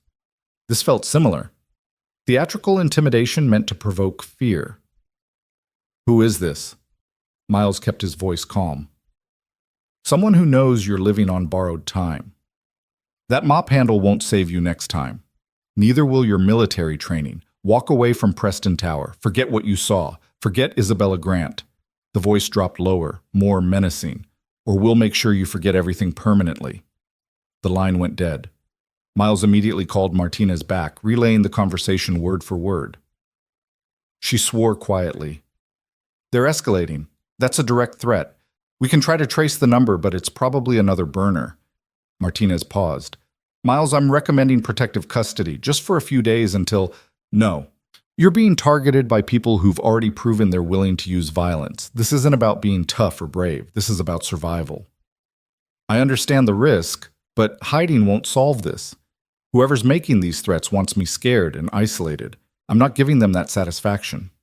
"Then at least let me assign a patrol car to your building. Uniformed presence might deter—" "Detective, with respect, a patrol car in my neighborhood will scare off more than just criminals. My neighbors don't trust police. A marked car sitting outside all night will make things worse, not better." Miles softened his tone. "I appreciate the concern, but I know how to handle threats." Martinez sighed deeply. "You military types are all the same, stubborn, self-reliant to a fault, convinced you can handle anything alone." "Not alone. I've got your number and Isabella's number. If something happens, you'll know immediately. If something happens, you might not get a chance to call." But Martinez's tone suggested she knew arguing was useless. "Fine, but you check in with me every 4 hours. Miss a check-in, I'm sending half the Chicago PD to your location." Miles agreed and hung up, staring at his phone. The threat had been specific enough to be credible, but vague enough to be untraceable. Someone was watching him, knew his background, understood that military training could be both an asset and a liability. The question was whether they'd actually follow through or if this was just psychological warfare, softening him up for something else. He finished his shift without incident, though every elevator chime and footstep behind him triggered a micro-assessment of threat level. By 6:00 p.m., when he signed out at the security desk, Miles felt the exhaustion that came from maintaining constant vigilance for 11 hours straight. The evening air hit him like a physical relief as he exited Preston Tower, Chicago's downtown bustling with Friday night energy. People streamed toward restaurants and bars, couples walking hand in hand, groups of coworkers celebrating the end of the week. Normal life, untouched by threats and conspiracies and death. Miles headed for the L train, scanning faces in the crowd with practiced subtlety. No one appeared to be following him, but that meant nothing. Professional surveillance was invisible by design, blending into the background noise of urban life. He was climbing the stairs to the elevated platform when he noticed the man in the gray hoodie. Not because he was doing anything overtly suspicious, but because of what he wasn't doing. He wasn't checking his phone or reading ads or displaying any of the typical behaviors of commuters waiting for trains. He was simply standing near the platform edge, hands in his pockets, eyes tracking Miles with predatory focus. Miles kept walking, moving past the man toward the far end of the platform. His peripheral vision caught the hoodie turning, following. Not subtle. Either the man was an amateur or he wanted Miles to know he was being followed. The platform was moderately crowded, maybe 30 people scattered along its length, most absorbed in their phones or conversations. Enough witnesses to deter violence, but not so many that someone couldn't disappear in the chaos if they moved quickly. Miles positioned himself near a support pillar, back protected, clear sight lines in both directions. The man in the gray hoodie stood about 20 feet away, no longer pretending to wait for a train. He was just watching. Minutes ticked by. No train arrived. The crowd thinned as some commuters gave up and left, seeking alternative routes. Miles checked the electronic board. Next train in 8 minutes. Too long. He pulled out his phone, keeping the gray hoodie in his peripheral vision, and texted Martinez. Being followed. Red Line platform, Harrison Street. Gray hoodie, male, 6 feet, approximately 180 pounds. Looks like he wants me to know. 3 dots appeared immediately as Martinez typed her response. Stay in public. Patrol car en route. ETA 4 minutes. 4 minutes might as well be forever on an elevated platform with limited exits. The man in the gray hoodie started moving closer, his hands still buried in his pockets. Miles shifted his weight, ready to move in any direction, his body remembering combat stances drilled into muscle memory. Miles Carter? The man's voice was flat, emotionless. That's me. You've made some powerful people very nervous. That wasn't my intention. Intentions don't matter. Only consequences. The man pulled his right hand from his pocket, and Miles tensed, preparing for a weapon. But instead of a gun or knife, the man held a phone, turning it so Miles could see the screen. It was a photo. Isabella Grant walking into what looked like her apartment building, flanked by her 2 bodyguards. The angle suggested it had been taken from a vehicle across the street, a surveillance shot capturing her exact routine and location. Message is simple, the man continued. You stop asking questions, stop being a hero, stop involving yourself in things that don't concern you. Do that, and everyone stays safe. Don't do that. He gestured at the photo. Well, bodyguards can't protect someone 24/7. Miles felt cold fury settle over him, the kind of anger that sharpened thinking rather than clouding it. You're threatening her? I'm delivering a message. What you do with it is your choice. The man pocketed his phone. Smart thing would be to walk away. Dumb thing would be to keep playing soldier in a war you don't understand. In the distance, Miles heard sirens, police responding to Martinez's call. The man heard them too, his expression flickering with calculation. Think about it, he said, then turned and walked quickly toward the far stairs, descending 2 at a time. Miles started to follow, but his phone buzzed with another text from Martinez. Do not engage, let patrol handle it. He stopped at the top of the stairs, watching the gray hoodie disappear into street-level crowds. Following would be stupid. The man had probably anticipated pursuit, maybe even wanted it, leading Miles into a secondary ambush away from witnesses. Instead, Miles took photos of the platform, documenting the location and sightlines, then called Martinez. I'm fine, he said before she could ask. He delivered a message and left when he heard sirens. Describe him. Miles provided details. Height, weight, build, distinguishing features. The man had been careful to keep his face partially obscured by the hood, but Miles had caught enough to provide a rough description. He showed me a surveillance photo of Isabella. Recent, taken outside what looked like her apartment building. Miles's voice hardened. They're watching her. Probably have been since the robbery attempt. Martinez swore colorfully. I'll coordinate with her security detail, have them sweep for surveillance devices and change up her routine. As for you, I know. Vary my route, stay alert, call if anything happens. Miles, this is serious. These people are threatening the CEO of a major corporation. They've hired criminals for kidnapping, they're following you in public, they've got sophisticated surveillance capabilities. This isn't some low-level street gang. This is organized, well-funded, and desperate. I understand. Do you? Because from where I'm sitting, you're acting like this is just another day at the office. You got a death threat this afternoon and a direct confrontation tonight. Most people would be terrified. I'm not most people. Yeah, I'm starting to realize that. Martinez's tone softened slightly. Look, I get it. You're trained for this kind of pressure, but training doesn't make you bulletproof, and it doesn't make you less human. It's okay to be scared. Miles considered her words carefully. Was he scared? Not in the conventional sense. His heart wasn't racing, his hands weren't shaking, his thoughts remained clear and tactical. But underneath the operational calm, there was something else. Not fear exactly, but awareness of mortality. The understanding that one mistake could end everything. Maybe that was what fear became after you'd faced it enough times. Not panic, but respect. I'm careful, he said finally. That'll have to be enough. The patrol car arrived minutes later, 2 officers taking his statement and searching the platform for evidence they wouldn't find. Miles described the encounter in detail, professional and precise, giving them everything except his internal calculation that the man had been former military or law enforcement himself, something in his stance and controlled movement patterns. By the time the police cleared him to leave, it was past 7 p.m. and full darkness had settled over Chicago. Miles took a different L line than usual, then walked a circuitous route through his neighborhood, doubling back twice to confirm no one was following. The streets were quiet, local businesses closing up, residents hurrying home against the October chill. His apartment building was a 3-story walk-up in a marginal neighborhood, the kind of place where people minded their own business and didn't ask questions. Miles climbed to the 2nd floor, checking that the nearly invisible thread he'd stretched across his doorframe was intact before unlocking the door. Inside, the studio apartment was exactly as he'd left it that morning. Narrow bed against one wall, kitchenette occupying a corner, a card table serving as desk and dining surface. Spartan by choice, minimal by necessity.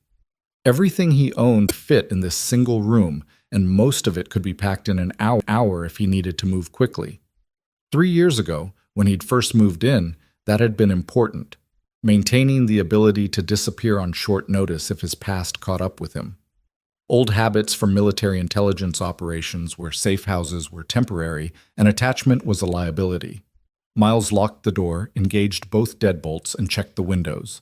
Secured, bars firmly in place. Then he sat on the bed and pulled out the $50,000 check Richard Preston had given him, staring at his name written in elegant script above more zeros than he'd seen on a single piece of paper in years.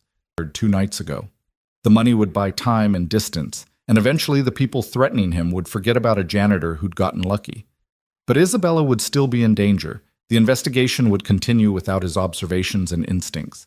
And somewhere in Preston Tower, a person who'd orchestrated kidnapping and embezzlement would still be free, still moving pieces on the board, still threatening anyone who got too close to the truth. Miles folded the check and put it in his wallet. Running had never really been an option. He made a simple dinner, pasta and canned sauce, the bachelor meal of choice, and ate while reviewing everything he knew. The embezzlement trail pointed toward Chen, but the CFO seemed more victim than perpetrator. Kowalski had the technical skills but lacked clear motive and was actively investigating the breach himself. Linda Marsh had unexplained income but also seemed terrified rather than calculating. And then there was Quantum Security Solutions, the contractor with high-level system access and the technical knowledge to orchestrate everything remotely. Miles opened his laptop, a basic model purchased 3 years ago for job searching and email, and did something he rarely did: actual research. He started with Quantum Security Solutions' website, a professional-looking page advertising cybersecurity services for corporate clients. Staff photos showed a dozen employees in business casual attire, most with impressive credentials from military or intelligence backgrounds. One face caught his attention, a man in his late 30s with close-cropped hair and alert eyes. The caption read, "Marcus Webb, Chief Security Consultant." Miles stared at the photo, something nagging at his memory. Webb, the same last name as the 2 attackers. Coincidence? Miles didn't believe in coincidences. He ran searches on Marcus Webb and found articles about his military service, Army Rangers, multiple deployments, honorable discharge 6 years ago. After leaving the military, he'd founded Quantum Security Solutions with a partner, building a successful consultancy specializing in corporate protection and digital security. Miles cross-referenced the dates. Quantum Security Solutions had begun working with Preston Holdings 5 years ago, right around the time Isabella's predecessor, Marcus Holloway, had taken over as CEO. The timing was interesting. His phone buzzed, Isabella's number. "Miles, I just heard about what happened at the L's station. Are you okay?" "I'm fine. Detective Martinez probably called you." "She did. And she also told me about the surveillance photo they showed you." Isabella's voice trembled with controlled anger. "They're watching my apartment. They know my routine. My security team's doing a full sweep, but Miles, I'm scared. Really scared." "That's what they want. Fear makes people make mistakes." "I know that intellectually. But emotionally, knowing someone's watching me, planning something," she trailed off. "How do you stay so calm?" "Practice. Lots of practice in situations where panic got people killed." "That's not comforting." "It wasn't meant to be, just honest." Miles softened his tone. "You've got good security. Let them do their job. And trust Detective Martinez. She's smart and thorough." "I do trust them, but I also trust you." Isabella paused. "That probably sounds strange. We barely know each other." "But you've saved my life, and you're being threatened because you refuse to back down. And that tells me more about your character than months of small talk would." Miles didn't know how to respond to that, so he changed subjects. "Do you know anyone at Quantum Security Solutions, the contractor that handles your cybersecurity?" "Quantum? Sure, they've been our vendor for years. David Kowalski works with them regularly. Why?" "Just following threads. One of the names came up in relation to the case." "Which name?" Miles hesitated, then decided she deserved to know. "Marcus Webb, Chief Security Consultant at Quantum. Same last name as the 2 men who attacked you." Silence stretched across the line. Then Isabella, her voice careful. "You think Quantum's involved?" "I think it's worth investigating. Someone with technical skills orchestrated this, and Quantum has both the skills and access to Preston Holdings systems." Miles pulled up the photo of Marcus Webb on his laptop. "Can you describe your interactions with Quantum? Who you dealt with? What kind of access they had?" "Mostly I worked with their account manager, Sarah Liu. She handled quarterly security audits and system updates. Very professional, never gave me any reason for concern." Isabella thought for a moment. "But now that you mention it, there was an incident about 2 months ago. David Kowalski found evidence that someone had been using a Quantum contractor's credentials to access our financial servers outside normal business hours. He flagged it as suspicious, asked me to investigate." "What did you find?" "Nothing conclusive. The contractor, I think his name was James something, claimed he'd been running after-hours maintenance. Kowalski wasn't satisfied with that explanation, but we couldn't prove anything improper." Miles felt pieces clicking into place. "What happened to this James?" "He left Quantum about 6 weeks ago. Sarah Liu said he'd taken a position with another firm, but she was vague about the details. 6 weeks ago would have been right when the embezzlement scheme was ramping up, when someone would have needed to cover their tracks by removing witnesses or accomplices who might talk." "I need to talk to Kowalski," Miles said. "First thing tomorrow. This contractor might be the connection we're missing." "Miles, that's Detective Martinez's job. You're a janitor, I know." He smiled despite the situation. "But janitors notice things other people miss. We're invisible, which means we see everything." Isabella laughed softly, the sound carrying relief and appreciation. "You're full of surprises, Miles Carter." "Not really. Just someone who cleans up messes. Sometimes the messes are literal, sometimes they're metaphorical. But the job's basically the same." They talked for a few more minutes, Isabella sharing details about increased security measures, and Miles offering reassurance that felt hollow, even as he spoke it. When they finally hung up, Miles sat in his quiet apartment, surrounded by 3 years of deliberate simplicity, and acknowledged what he'd been avoiding since the robbery attempt. He wasn't just a janitor anymore. Maybe he'd never really been just a janitor, no matter how hard he tried to pretend. The soldier, the captain, the leader who'd made life and death decisions under fire, that person hadn't disappeared when he'd hung up his uniform. He'd just been waiting, dormant, for a reason to resurface. Preston Tower had given him that reason. Isabella Grant had given him that reason. And now, whether he wanted it or not, Miles was back in the fight. He spent the next hour preparing, checking his phone for Martinez's check-in protocol, reviewing the layout of Preston Tower in his mind, considering approaches and contingencies for various scenarios. Old habits, old training, old instincts that had never really faded. At midnight, Miles lay in bed staring at the ceiling, listening to his neighborhood's night sounds. Distant traffic, occasional sirens, the couple upstairs arguing about something inconsequential.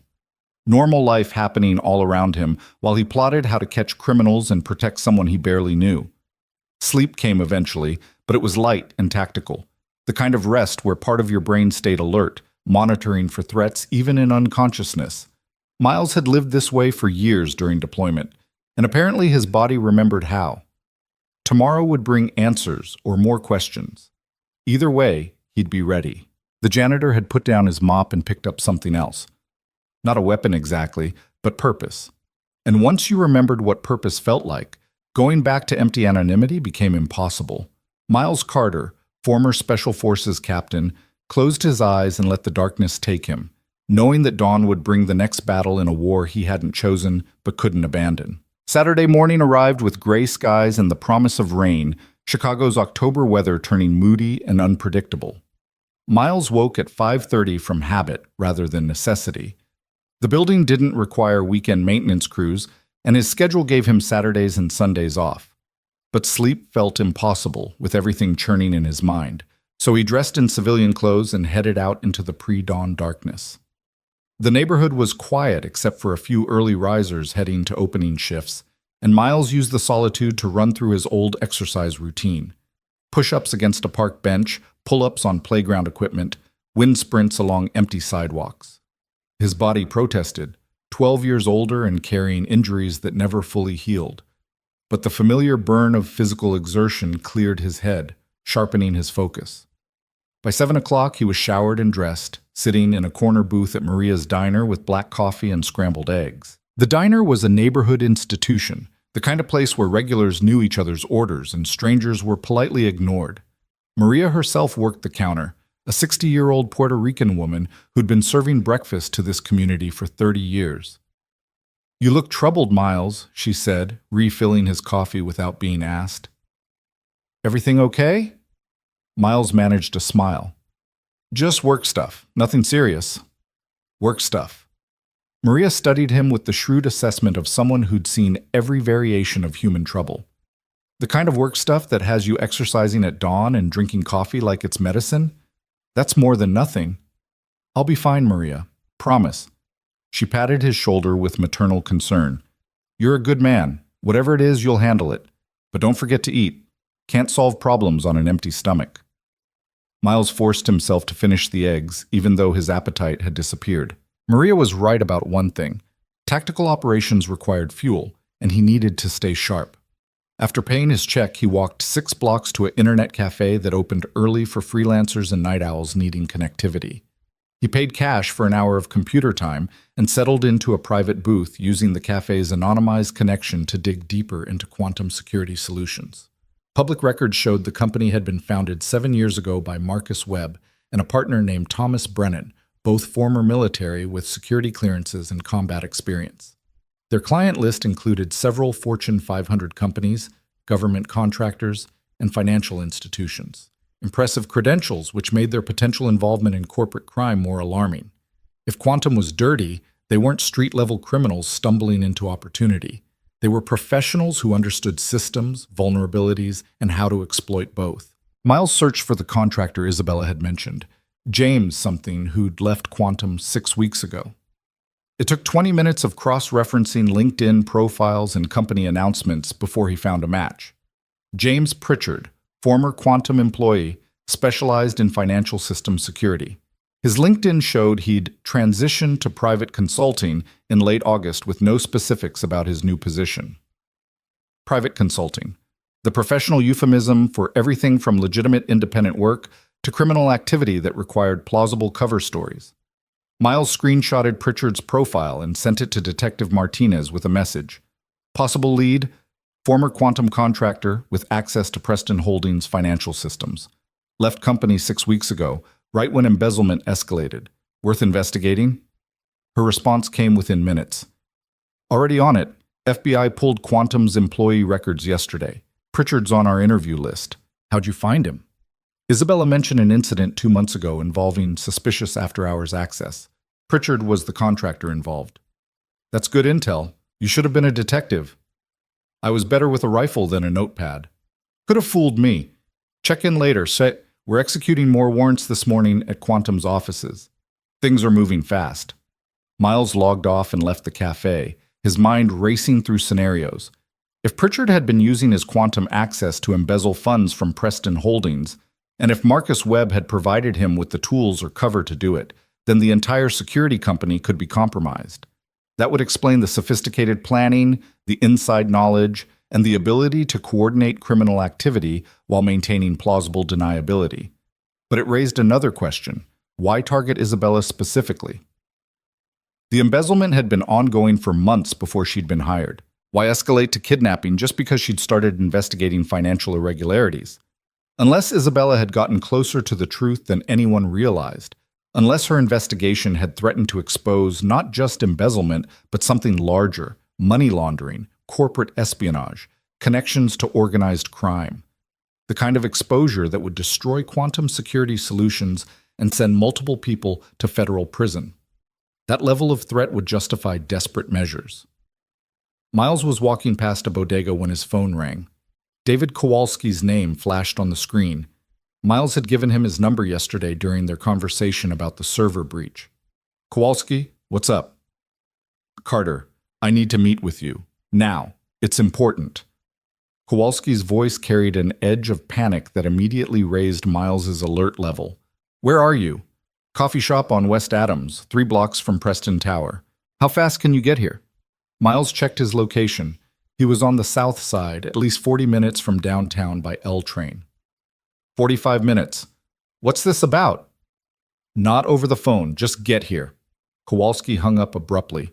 Miles immediately texted Martinez. Kowalski wants to meet, urgent.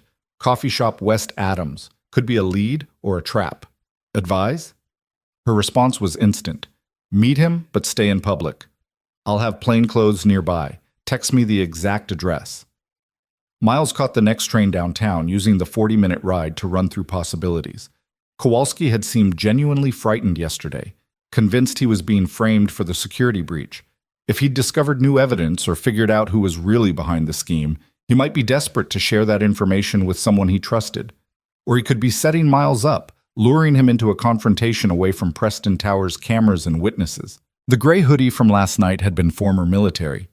Maybe Quantum had multiple operators working the case, coordinating attacks and intimidation. Miles's hand drifted to his pocket, where he carried a folding knife. Not much of a weapon, but better than nothing. He'd left the army behind, but apparently the army skills kept proving useful. The coffee shop was a hipster establishment with exposed brick walls and baristas sporting impressive beards. Miles spotted Kowalski immediately, sitting at a corner table near the emergency exit, laptop open in front of him, eyes darting nervously around the room. The IT director looked like he hadn't slept. Rumpled clothes, unkempt hair, the jittery energy of someone running on caffeine and adrenaline. Miles sat down across from him, positioning himself so he could see both the front entrance and the emergency exit. You okay? No, definitely not okay. Kowalski glanced around, ensuring no one was within earshot. I found something that explains everything and also makes everything worse. Show me. Kowalski turned his laptop so Miles could see the screen. It displayed what looked like encrypted chat logs, rows of messages between 2 users identified only as architect and engineer. I pulled these from a backup server that Quantum maintains for disaster recovery, Kowalski explained. Technically, I shouldn't have access anymore since the FBI seized our systems, but I have backdoor credentials they don't know about. These messages were deleted from the primary servers but survived in the backup. Miles scanned the messages, reading snippets of conversation. Architect. Target is getting too close. Need to accelerate timeline. Engineer. Kidnapping carries federal charges. Are you certain? Architect. No choice. She's found the Cayman accounts. Another week and she'll trace everything back to us. Engineer. The Webb brothers aren't professionals. High risk of complications. Architect. They're disposable. If they fail, we adjust. If they succeed, we're clear. Miles felt cold certainty settle in his gut. These messages proved premeditation, proved that Isabella's kidnapping attempt had been orchestrated by people inside the conspiracy rather than hired criminals acting independently. Who are architect and engineer? Miles asked. That's what I've been trying to figure out. Kowalski pulled up another screen showing user authentication logs. The accounts were created using admin-level credentials from Quantum Security Solutions. Architects' login patterns match someone who works primarily East Coast hours. Engineers' patterns suggest West Coast or someone working odd hours. Can you trace them to specific people? Not directly. They used VPNs and proxy servers to mask their physical locations, but I can narrow it down based on technical capabilities and access levels. Kowalski pulled up a document listing Quantum employees with sufficient security clearance. Only 7 people at Quantum could have created these accounts and maintained them without detection. Marcus Webb, Thomas Brennan, James Pritchard, Sarah Liu, and 3 senior engineers. Miles studied the names, his tactical mind sorting through options. Pritchard left 6 weeks ago. Could he still have access? Technically, yes. When employees leave, their primary accounts are disabled, but if they'd created secondary accounts or backdoors before departure, those could remain active indefinitely. Kowalski's expression darkened. That's actually standard practice in cybersecurity, maintaining hidden access for emergency situations. Problem is, it can also be used for malicious purposes. So Pritchard could be engineer operating remotely after leaving Quantum. Exactly. And if he partnered with someone still inside Quantum, someone with current access and authority, they could coordinate the entire operation while maintaining plausible deniability. Miles thought about the gray hoodie from last night, the surveillance photo of Isabella, the sophisticated planning behind everything. You said architect works East Coast hours. Who at Quantum fits that pattern? Kowalski pulled up personnel files. Marcus Webb is based in Boston, where Quantum has their headquarters. He travels frequently but maintains East Coast schedule. Sarah Liu is also Boston-based, senior account manager. Thomas Brennan splits time between Boston and Chicago. What about the timing? When did these messages start? Kowalski scrolled through the chat logs. First message is from 9 months ago, just after Isabella was hired as CEO. He highlighted a particular exchange. Architect. New CEO is a problem. Background in forensic accounting. She'll find the discrepancies. Engineer. Recommend accelerating withdrawal timeline. Can have accounts cleared in 6 months. Architect. Agreed. Begin preparations for emergency extraction if necessary. Miles felt the pieces aligning. They knew Isabella would find the embezzlement because of her background, so they started planning an exit strategy. Either escape with the stolen money or eliminate the threat she represented. That's what I think too. Kowalski closed his laptop, his hands shaking slightly. Miles, I brought this to you first because I don't know who else to trust. The FBI is investigating Quantum, but if someone high up in the company is architect, they could have warning systems in place, contingencies for when law enforcement gets close. And if they figure out I found these messages, he didn't need to finish the thought. Miles understood. Kowalski had just made himself a target by uncovering evidence that could send multiple people to prison for decades. You need to give this to Detective Martinez immediately, Miles said, and you need protection until this is over. I know, I'm meeting her in an hour at the FBI field office, but I wanted you to see this first, wanted someone else to know in case... Kowalski's voice trailed off. In case something happens to me. Miles reached across the table, gripping Kowalski's shoulder firmly. Nothing's going to happen to you. We get you to the FBI, you hand over this evidence, and they put you in protective custody until arrests are made. By tonight, this whole thing could be over. You really believe that? Miles didn't, but he said it anyway. I've seen worse situations resolve faster. Trust the process. They left the coffee shop together, Miles scanning the street for threats, while Kowalski clutched his laptop like it contained nuclear launch codes. The morning had turned properly gray now, rain starting to fall in light mist that blurred the city's sharp edges. Miles walked Kowalski to the L station, staying close, alert for any sign of surveillance or hostile intent. The platform was moderately crowded with weekend travelers, families heading downtown for museums and shopping. Normal people living normal lives, unaware that two men standing among them were carrying evidence of federal crimes and conspiracy. The train arrived and Miles helped Kowalski board, standing near the doors to maintain visual contact through the windows. "Text me when you're safe with Martinez," Miles called out as the doors started closing. Kowalski nodded, managing a weak smile. "Thanks for listening, man, for taking this seriously. Just don't do anything stupid between here and the FBI office. Stay alert. Miles's words were cut off by the train doors closing. He watched through the window as the train pulled away, Kowalski finding a seat near the middle of the car, laptop clutched to his chest. Miles stood on the platform as the train disappeared into the tunnel, a sense of unease settling over him that he couldn't quite explain. Something felt wrong, though he couldn't identify what. Maybe it was the timing, Kowalski discovering critical evidence just as the FBI was raiding Quantum. Maybe it was the chat logs themselves, almost too perfect in their incrimination. Or maybe it was just paranoia, the product of too many combat missions where the obvious answer masked a more dangerous truth. His phone buzzed. "Martinez. Kowalski just texted. He's on his way. You did good getting him to come in." Miles texted back. "Something feels off. Can't explain it. Maybe just nerves. Your instincts have been solid so far. What's bothering you?" Miles considered how to articulate the feeling. Evidence was too easy to find, like it was left there for someone to discover. "You think it's a plant? Fake evidence to redirect the investigation?" "I don't know. But architect and engineer are too careful to leave chat logs on a backup server. Why not scrub everything?" 3 dots appeared as Martinez typed. Then, "Could be arrogance. Criminals often think they're smarter than investigators. Or could be your paranoia is justified. Either way, we'll verify everything Kowalski brings in. Don't worry." But Miles was worrying. He left the L station and started walking, letting his feet carry him without specific destination while his mind worked through scenarios. If the chat logs were fake, planted to frame someone at Quantum, then who benefited? If they were real, why would sophisticated operators make such an obvious mistake?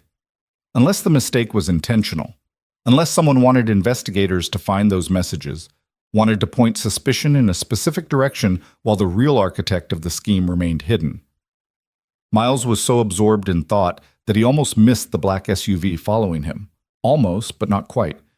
His peripheral vision caught the vehicle matching his pace for 2 blocks, staying far enough back to avoid obvious surveillance, but close enough to maintain contact.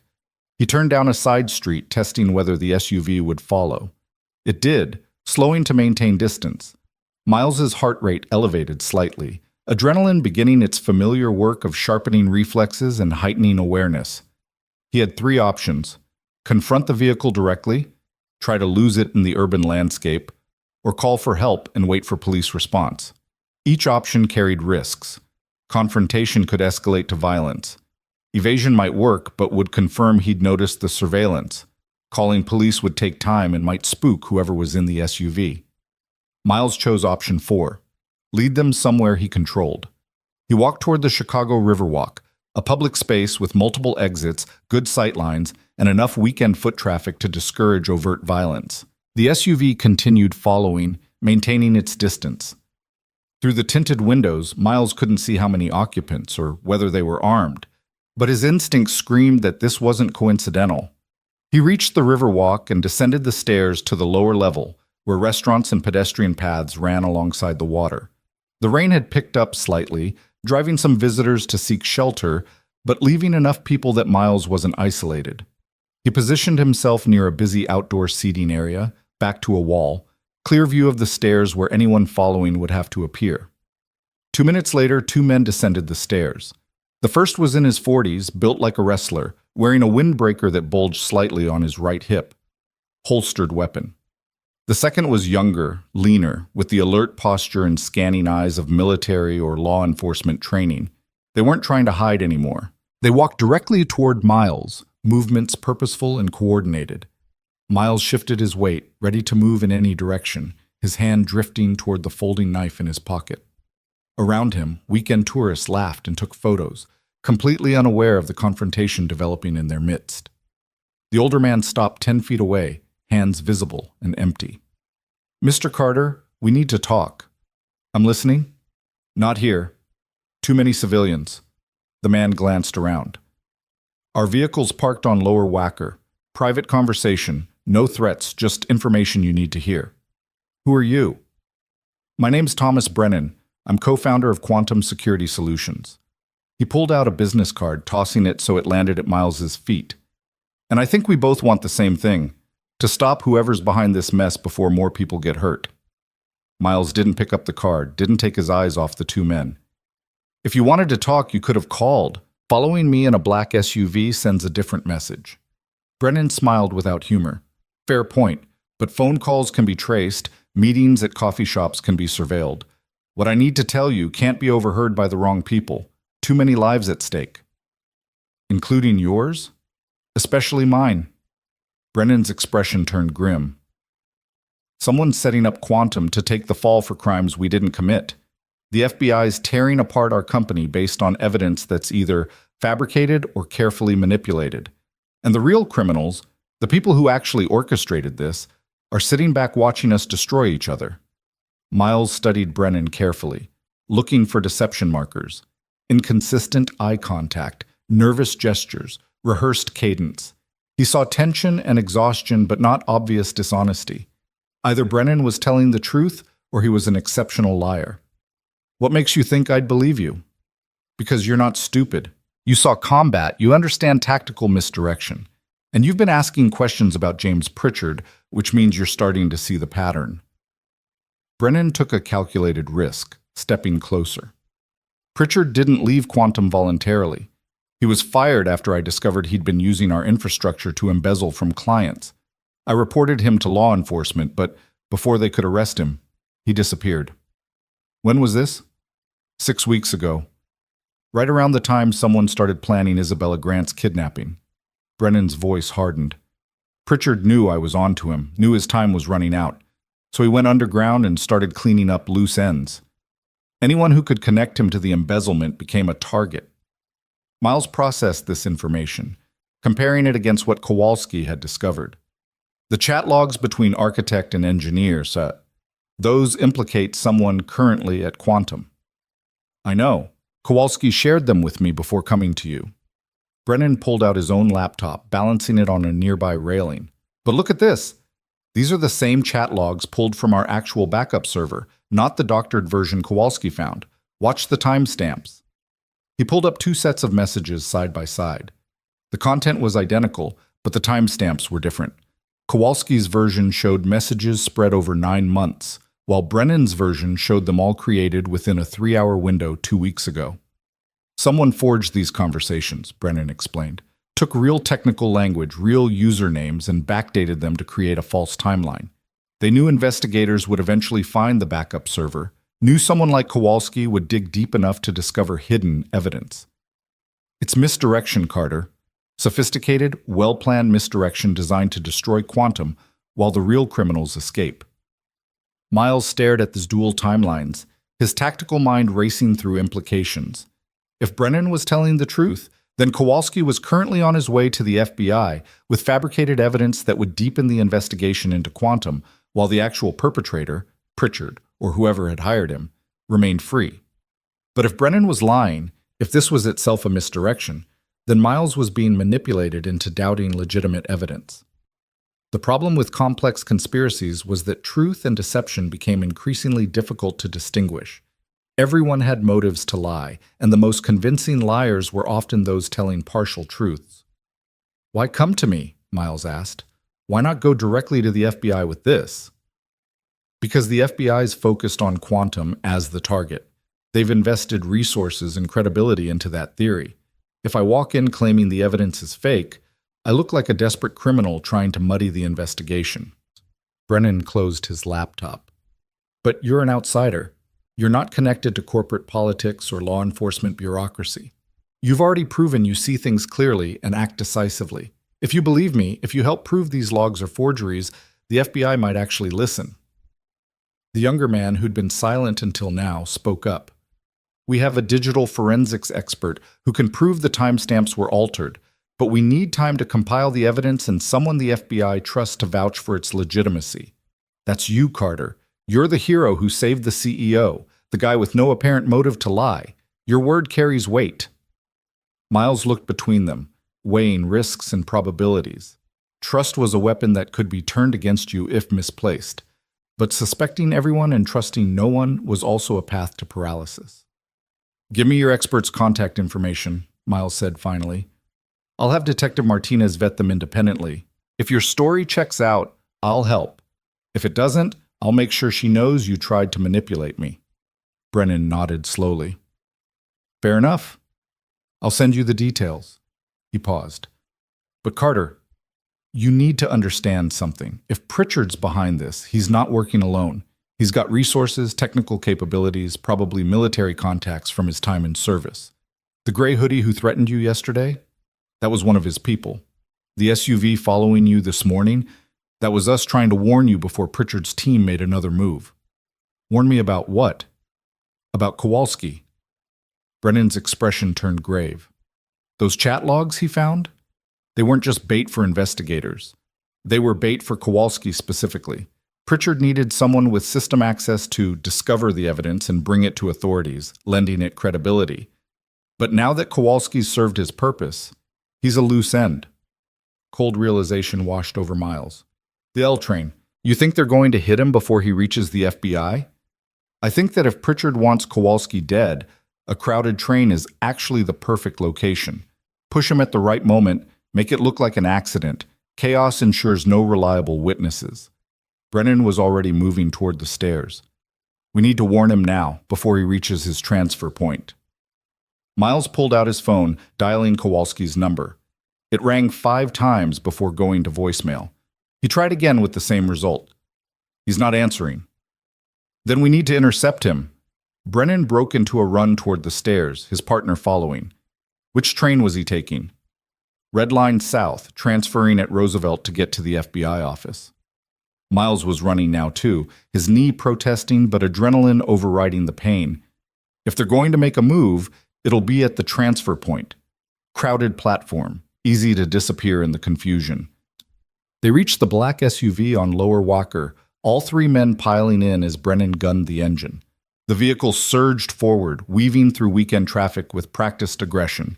The younger operative, Brennan had called him Davis, pulled out a laptop and started typing rapidly. I'm accessing CTA camera feeds, Davis explained. If we can spot Kowalski on the platform, we can… There. Miles pointed at one of Davis's screens showing Roosevelt Station's north platform. Among the crowd of waiting passengers was Kowalski, laptop bag over his shoulder, checking his phone with apparent anxiety. And 20 feet behind him, partially obscured by other passengers, was a figure in a gray hoodie. That's him, Miles said. Same guy from yesterday. Brennan swore and accelerated, running a red light at the intersection. Davis, call CPD, report a potential assault in progress at Roosevelt Station. Get uniforms there now. Davis was already on his phone, speaking urgently to emergency dispatch. Miles kept his eyes on the laptop screen, watching Kowalski move toward the platform edge as a train approached. The gray hoodie shifted closer, positioning himself directly behind Kowalski in the crush of boarding passengers. We're 3 minutes out, Brennan said, his voice tight. That's not going to be fast enough. Miles made a decision. He pulled out his phone and called Detective Martinez. Martinez, Kowalski's in danger. Roosevelt Station, North Platform. Someone's going to push him in front of the train. What? How do you know? But I'm watching it happen on security feeds. Get units there now. Miles ended the call and turned to Brennan. Can we contact station security directly?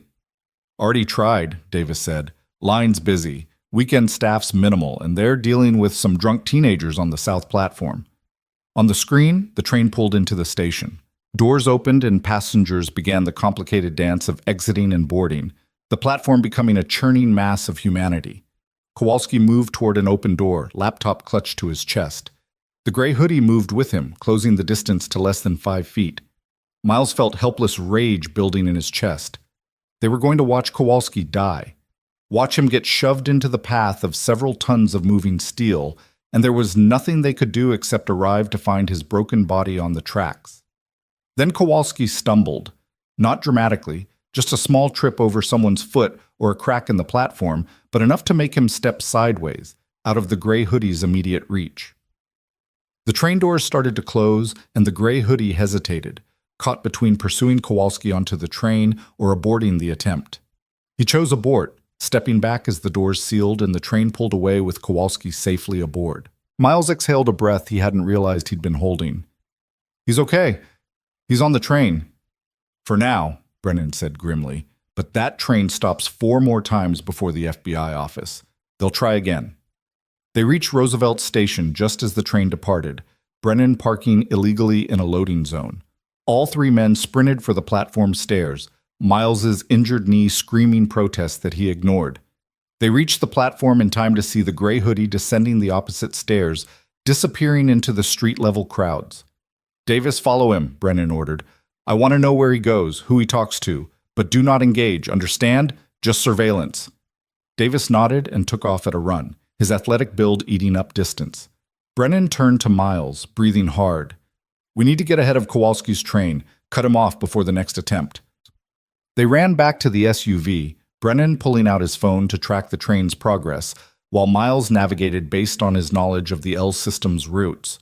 The vehicle weaved through downtown traffic, Brennan running lights and ignoring speed limits with the confidence of someone who knew how to drive aggressively without causing accidents.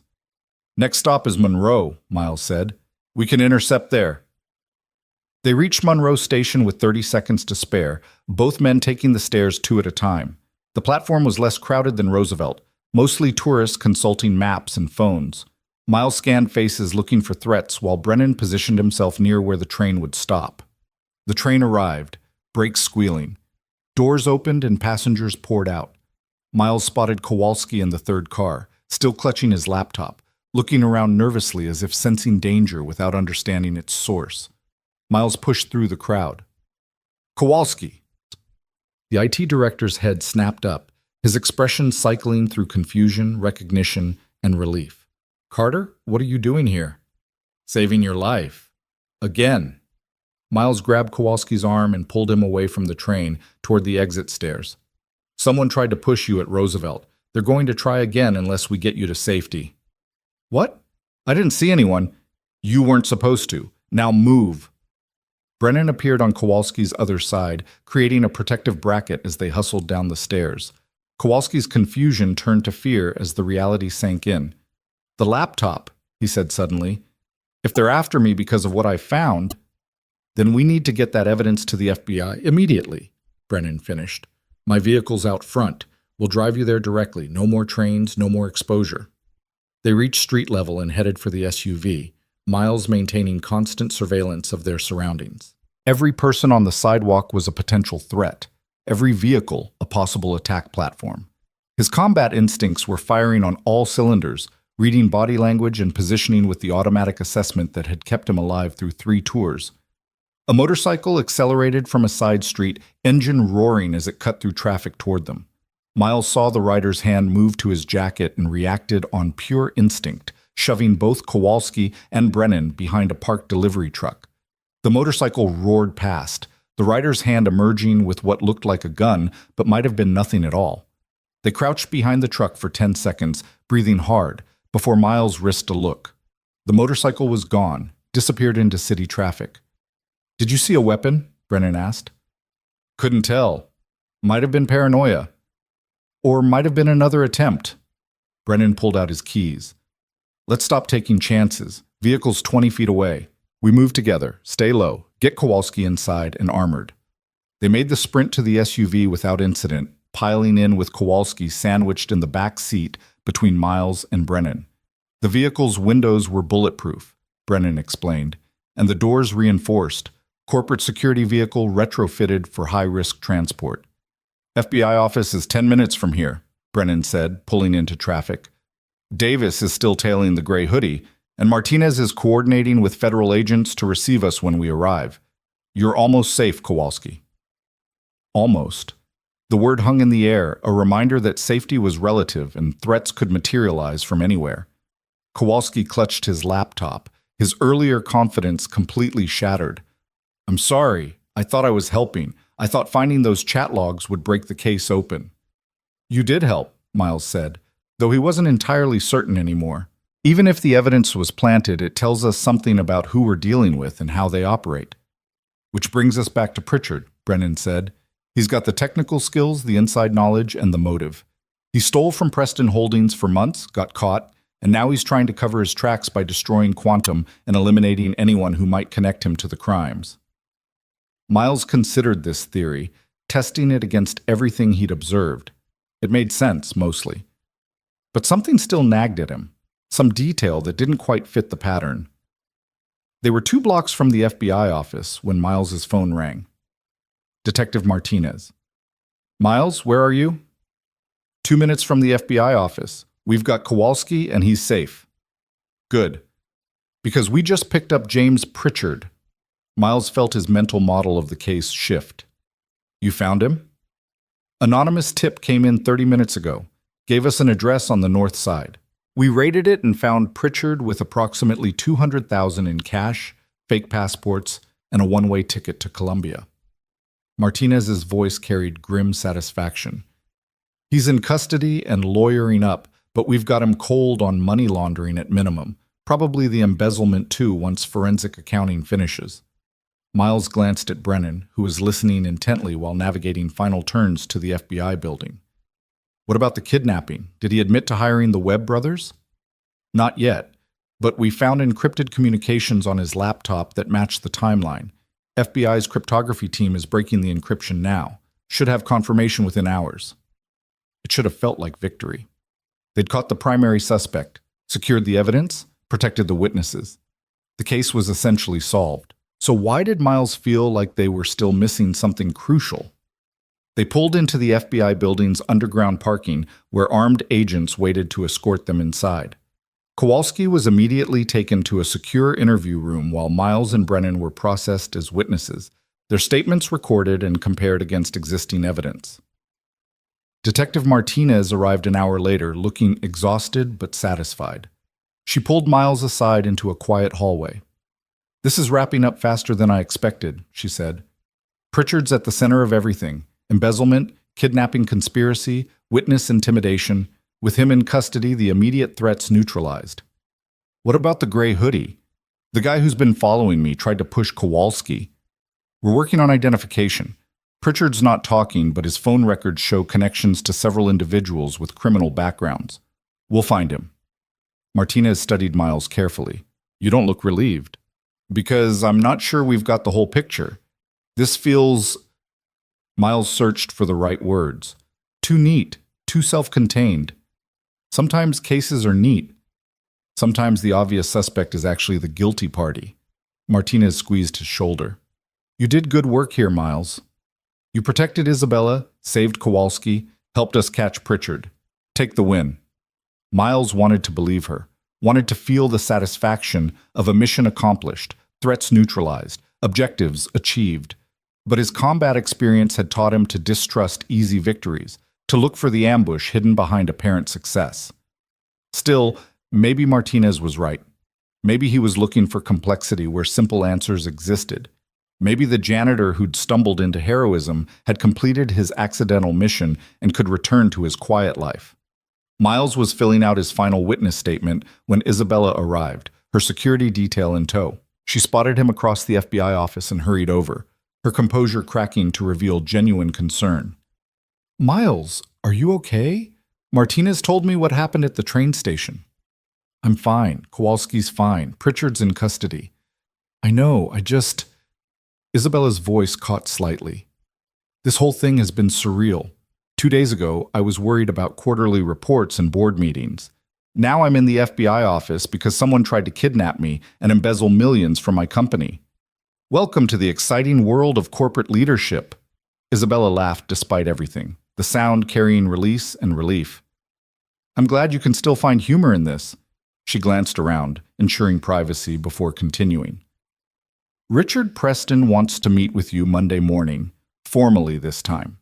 He wants to publicly acknowledge what you did, offer you that security position again, probably give you another check. I already told him I'm not interested in corporate security. I know, and I'll tell him the same thing. But Miles, you should prepare for attention. This story's going to hit the media. Heroic janitor stops corporate kidnapping, helps FBI catch criminal mastermind. You're going to be news whether you want it or not. The thought made Miles's stomach sink. Attention meant scrutiny, meant people digging into his past, meant the quiet anonymity he'd built over 3 years evaporating overnight. But it was also inevitable. You couldn't save a CEO and help solve a federal case without someone noticing. I'll deal with it, he said simply. I know you will. Isabella hesitated, then asked the question Miles knew was coming. What happens now? For us, I mean. Do you just go back to being the janitor who cleans my floors? Miles considered the question carefully. What did happen now? Could he really return to pushing his cart through empty corridors, pretending the last few days hadn't changed everything? Could Isabella go back to being just another executive? He nodded at politely. I don't know, he admitted. I guess we figure it out as we go. That's a very unsatisfying answer. It's the only honest one I've got. Isabella nodded slowly, accepting this. Then I guess we figure it out together. She stood to leave, then turned back. Miles? Thank you. For everything. For saving my life, for believing me when I said I was in danger, for not walking away when things got complicated. You didn't have to do any of that. Yes, I did, Miles said quietly. I really did. After Isabella left, Miles sat alone in the FBI hallway, processing everything that had happened since Thursday night. In 72 hours, he'd gone from invisible janitor to accidental hero, from deliberately forgotten to forcibly remembered. And somewhere in that transformation, he'd discovered something he'd lost 3 years ago in the aftermath of that failed mission in Afghanistan. Purpose that extended beyond himself. Connection to people who mattered. The understanding that his skills and experience weren't liabilities to be hidden, but assets to be used. Maybe Detective Martinez was right. Maybe this was the win, clean and complete. Or maybe it was just the beginning of something much more complicated, and the real battle was still ahead. Either way, Miles Carter wasn't running anymore. Whatever came next, he'd face it the same way he'd faced everything else. Eyes open, skills ready, and committed to doing what needed doing regardless of personal cost. The janitor had put down his mop. But whether that meant picking up a new uniform or forging a different path entirely remained to be seen. For now, though, it was enough to know that when crisis had come calling, he'd answered. And in that answer, he'd found pieces of himself he thought were lost forever. Sunday morning arrived with unexpected sunshine, Chicago's weather making one of its mercurial shifts from gray threat to brilliant clarity. Miles woke early again, though this time the sleeplessness came not from anxiety, but from his mind refusing to quiet, replaying the events of the past 4 days like a film stuck on loop. He made coffee in his tiny kitchenette and sat by the window watching his neighborhood come to life. A young mother walked past with a stroller, an elderly man shuffled toward the corner bodega for his morning paper, teenagers congregated on a stoop with the aimless energy of youth facing another day with nowhere particular to be. Normal life, the kind Miles had craved when he'd first arrived in this city seeking invisibility. But invisibility felt different now. Not like safety, but like hiding. His phone buzzed with a text from Detective Martinez. Pritchard's lawyer cut a deal. He's talking. You should hear this. Can you come to the precinct? Miles texted back confirmation and dressed quickly, taking the L train to the station where Martinez had her office. The weekend meant lighter crowds and faster travel, and he made the trip in under 40 minutes. Martinez met him at the front desk, leading him through corridors that smelled of industrial cleaner and burnt coffee to a small conference room where FBI Special Agent Deshawn waited with a tablet and a grim expression. Mr. Carter, Deshawn said by way of greeting, thanks for coming in on a Sunday. What we learned this morning changes things significantly. Miles sat down across from them, noting the tension in their postures. Pritchard confessed? Partially, Martinez said. He admitted to embezzling from Preston Holdings over 8 months, using his quantum security access to create backdoor accounts and siphon funds. He was stealing approximately $40,000 per month, routing it through Cayman shell companies before converting to cash and cryptocurrency. That matches what Isabella found. Yes, but here's where it gets complicated. Deshawn pulled up a document on her tablet. Pritchard claims he wasn't working alone. He says someone at Preston Holdings approached him 18 months ago with a proposal: use his technical access to create vulnerabilities in their financial systems, and in exchange, he'd get 20% of whatever they stole. Miles felt his tactical instincts spike. Who approached him? He claims he never knew their real identity. All communication was through encrypted channels, dead drops, anonymous payment. But he does have records, dates, amounts, message logs that we're verifying now. Martinez pulled out her own folder. According to Pritchard, his partner at Preston Holdings was the one who escalated to kidnapping. Pritchard wanted to just disappear with his cut, but the partner insisted they needed to neutralize Isabella Grant permanently because she was getting too close to tracing the money back to its source. So Pritchard hired the Webb brothers? No, that's the interesting part. Deshawn leaned forward.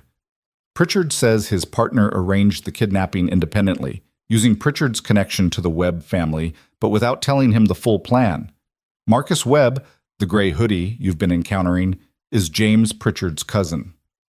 Pritchard had mentioned him casually in a message, just family conversation. But his partner apparently saw an opportunity and reached out to Marcus Webb directly, offering $25,000 to grab Isabella Grant. Miles processed this information, feeling the case shift beneath him like unstable ground. If Pritchard's telling the truth, then someone inside Preston Holdings orchestrated everything. They used Pritchard's access to steal, then set him up to take the fall while they stayed hidden. Exactly, Martinez said. And that someone is still out there, still has access to company systems, and probably knows we're closing in. Who fits the profile? Who at Preston Holdings had both the technical knowledge to coordinate with Pritchard and the authority to move large sums without immediate detection? Deshawn pulled up personnel files on her tablet. We've been analyzing this all morning. The person would need executive-level access to financial accounts, understanding of cybersecurity protocols, and motive. That narrows it to about 6 people: Robert Chen, the CFO, Linda Marsh, the executive assistant, 3 vice presidents with budget authority, and 1 person we initially overlooked. She turned the tablet so Miles could see. The photo showed a professional headshot of a woman in her 40s with sharp features and calculating eyes. The name beneath read Sarah Chen, VP of Operations. Sarah Chen is Robert Chen's younger sister, Martinez explained. She's worked at Preston Holdings for 12 years, climbed from financial analyst to VP. She has comprehensive access to company systems, understands the technical infrastructure because she helped design their financial protocols, and she's been under financial stress for years. What kind of stress? Her husband has stage 4 cancer. Medical bills have destroyed their savings despite insurance. They've mortgaged their house twice, maxed out credit cards, and she's been selling assets to pay for experimental treatments. Martinez's voice carried sympathy mixed with professional detachment. Classic motive for embezzlement, desperate need for money, access to funds, rationalization that she's borrowing, not stealing. Miles studied Sarah Chen's photo, comparing it against his memories of the past few days. Had he seen her at Preston Tower? The name was vaguely familiar, but the building employed over 1,000 people, and Miles interacted with maybe 50 regularly. How does this connect to the chat logs Kowalski found, the architect and engineer messages? We think Sarah Chen was the architect, Deshawn said. She designed the overall scheme, recruited Pritchard as her technical partner, and orchestrated everything from inside Preston Holdings. When Isabella started investigating, Sarah panicked and escalated to kidnapping. But she was smart about it, using Pritchard's family connections, maintaining plausible deniability, setting up her own brother as a potential scapegoat if things went wrong. Her brother? Miles felt a chill at the calculated cruelty. Robert Chen was being framed by his own sister? Looks that way. Sarah had access to Robert's authorization codes, could forge his signature on financial documents. If we'd arrested Robert, she would have had time to finish covering her tracks and disappear. Martinez shook her head with grim admiration. It's actually brilliant in a sociopathic way. Frame your brother who's already under investigation, let him take the fall while you play the grieving sister shocked by his betrayal. Miles stood and walked to the window, looking out over the city while his mind reorganized the case around this new center. Sarah Chen as the architect made sense. She had everything Pritchard lacked: inside access, authority, detailed knowledge of company operations. And the cancer diagnosis provided both motive and deadline. If her husband was dying, she might have calculated that prison time was worth securing his final months in comfort rather than watching him suffer in a county hospital. "Where is she now?" Miles asked. Martinez and Deshawn exchanged looks. "That's the problem," Martinez said.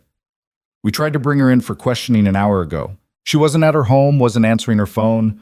We've got surveillance on her house and an APB out on her vehicle, but Miles, she knew we were coming. Someone warned her." "Pritchard?" "He's been in custody since yesterday with no outside communication. Couldn't have been him." Deshawn's expression darkened. "Which means someone else in the investigation is feeding her information. Either someone at Preston Holdings with access to the case details or someone in law enforcement." The implications sent cold dread through Miles's chest. If Sarah Chen had a source inside the investigation, she knew everything. Knew they'd identified her. Knew Pritchard had talked. Knew her window for escape was closing rapidly. And desperate people with nothing to lose made the most dangerous enemies. "Isabella," Miles said suddenly, "if Sarah knows we're onto her, she might go after Isabella directly. One last attempt to eliminate the witness who started this whole investigation." Martinez was already pulling out her phone. "I'll call her security detail, put them on high alert." But Miles's tactical instincts were screaming that high alert wouldn't be enough. Sarah Chen had proven herself sophisticated and ruthless, willing to hire criminals and sacrifice her own brother. If she'd decided Isabella needed to die, she'd have planned for it carefully, anticipated security measures, identified vulnerabilities. "Where's Isabella right now?" Miles asked. Martinez spoke quickly into her phone, then turned back. "Her security detail says she's at home. Apartment building in Lincoln Park, 24th floor, 2 bodyguards on station outside her door." That's not enough. Sarah Chen's had weeks to plan contingencies. She knows Isabella's building, her routine, her security protocols. If she's going to make a move, it'll be somewhere the bodyguards can't protect her. "The apartment's a fortress," Deshawn said. "Controlled access, security cameras, doormen. Short of a military assault, there's no way. There's always a way." Miles was already heading for the door. "I need to get to that building. Now." Martinez grabbed her jacket and keys. "I'll drive. Deshawn, coordinate with CPD and FBI Tactical. If Sarah Chen shows up anywhere near Lincoln Park, I want units there in under 2 minutes." They ran to Martinez's unmarked sedan, racing through Sunday morning traffic with lights flashing and siren wailing. Miles used the drive time to call Isabella directly. She answered on the 3rd ring, her voice carrying confusion and the edge of fear. "Miles, Detective Martinez already called. My security team's on high alert. What's going on?" "Sarah Chen is behind everything. The embezzlement, the kidnapping attempt, all of it. She knows we've identified her and she's in the wind. Isabella, you need to get out of your apartment right now." The bodyguard said to stay put until... The bodyguards are protecting against standard threats. Sarah Chen isn't standard. She's former financial analyst with 12 years inside Preston Holdings. She knows systems, knows how to exploit vulnerabilities. If she wants to get to you, she'll find a way around your security. Isabella's breathing quickened. "What should I do?" "Get out of the building. Don't take the elevator. Use the stairs. Have your bodyguards escort you to a police station or FBI office, somewhere public and secure. Do it now, Isabella." Okay, we're moving." Miles heard rustling and urgent voices in the background. "Miles, how close are you?" 5 minutes. Just get out and keep moving." Martinez took a corner at 40 miles per hour, the sedan's tires squealing protest. They were weaving through Lincoln Park's tree-lined streets, past brownstones and luxury buildings, when Miles saw it.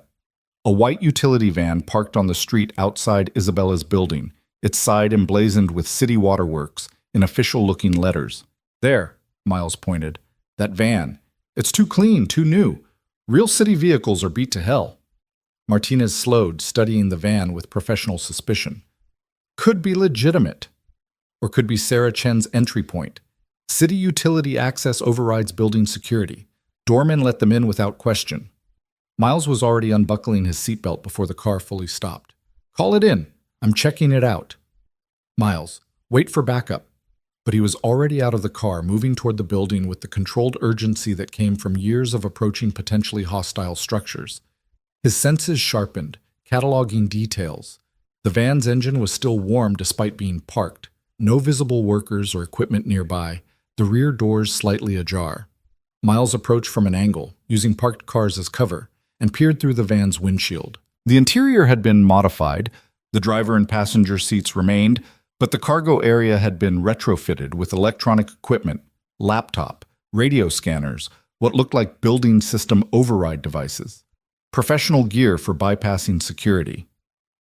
The building's front entrance was 50 feet away, an elegant Art Deco lobby visible through glass doors.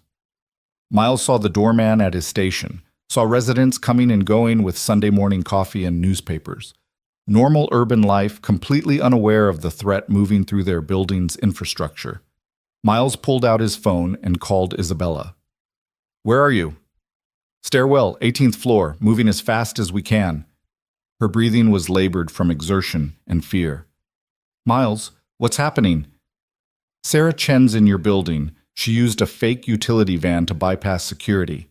Do not go to the lobby. She might have people waiting there. Go to the roof. There's a helipad on top of your building, right? Yes, but we don't have helicopter access. Doesn't matter. Get to the roof and barricade the access door. I'm coming to you. Miles ended the call and ran to the lobby entrance.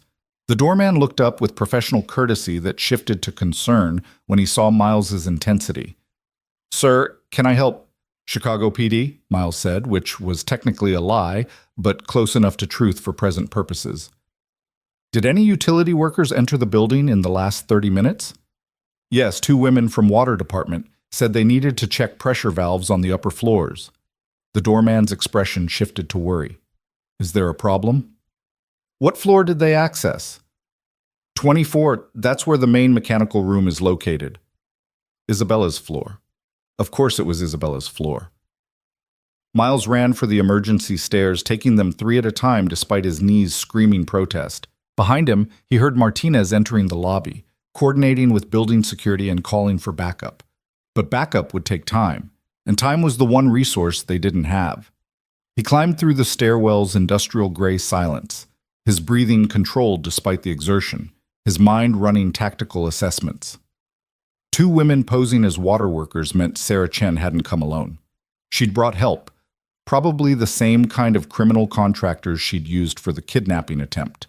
Armed, dangerous, willing to commit murder for pay.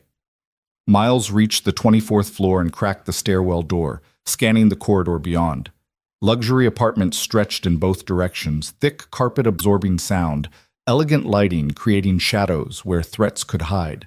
He spotted 2 figures at the far end, women in municipal utility coveralls, one carrying a toolbox, the other holding what might have been equipment but could easily conceal weapons.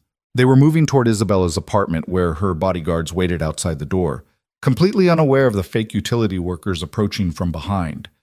Miles had seconds to decide. Confront the women directly, try to warn the bodyguards, or create a distraction that would pull Isabella's attackers away from their objective. Each option carried risks. Direct confrontation would turn the hallway into a battleground with civilians potentially in the crossfire. Warning the bodyguards required crossing open space where he'd be vulnerable. A distraction might scatter the threats but could also accelerate their timeline. He chose option 4, change the equation entirely. Miles pulled the fire alarm. Immediately, sirens wailed through the building, strobes flashed in the corridors, and automated announcements instructed residents to evacuate via the nearest stairwell. Apartment doors began opening as residents emerged in various states of Sunday morning dishevelment, confused and annoyed by the disruption. The 2 fake utility workers froze, their careful approach suddenly complicated by dozens of witnesses. Miles used the chaos to move closer, staying low and using evacuating residents as cover. He reached Isabella's door just as one of her bodyguards stepped out to assess the situation. Get Isabella and move, Miles said quickly. Fire alarm's a diversion. Real threat is those two women in utility coveralls. They're here to kill her.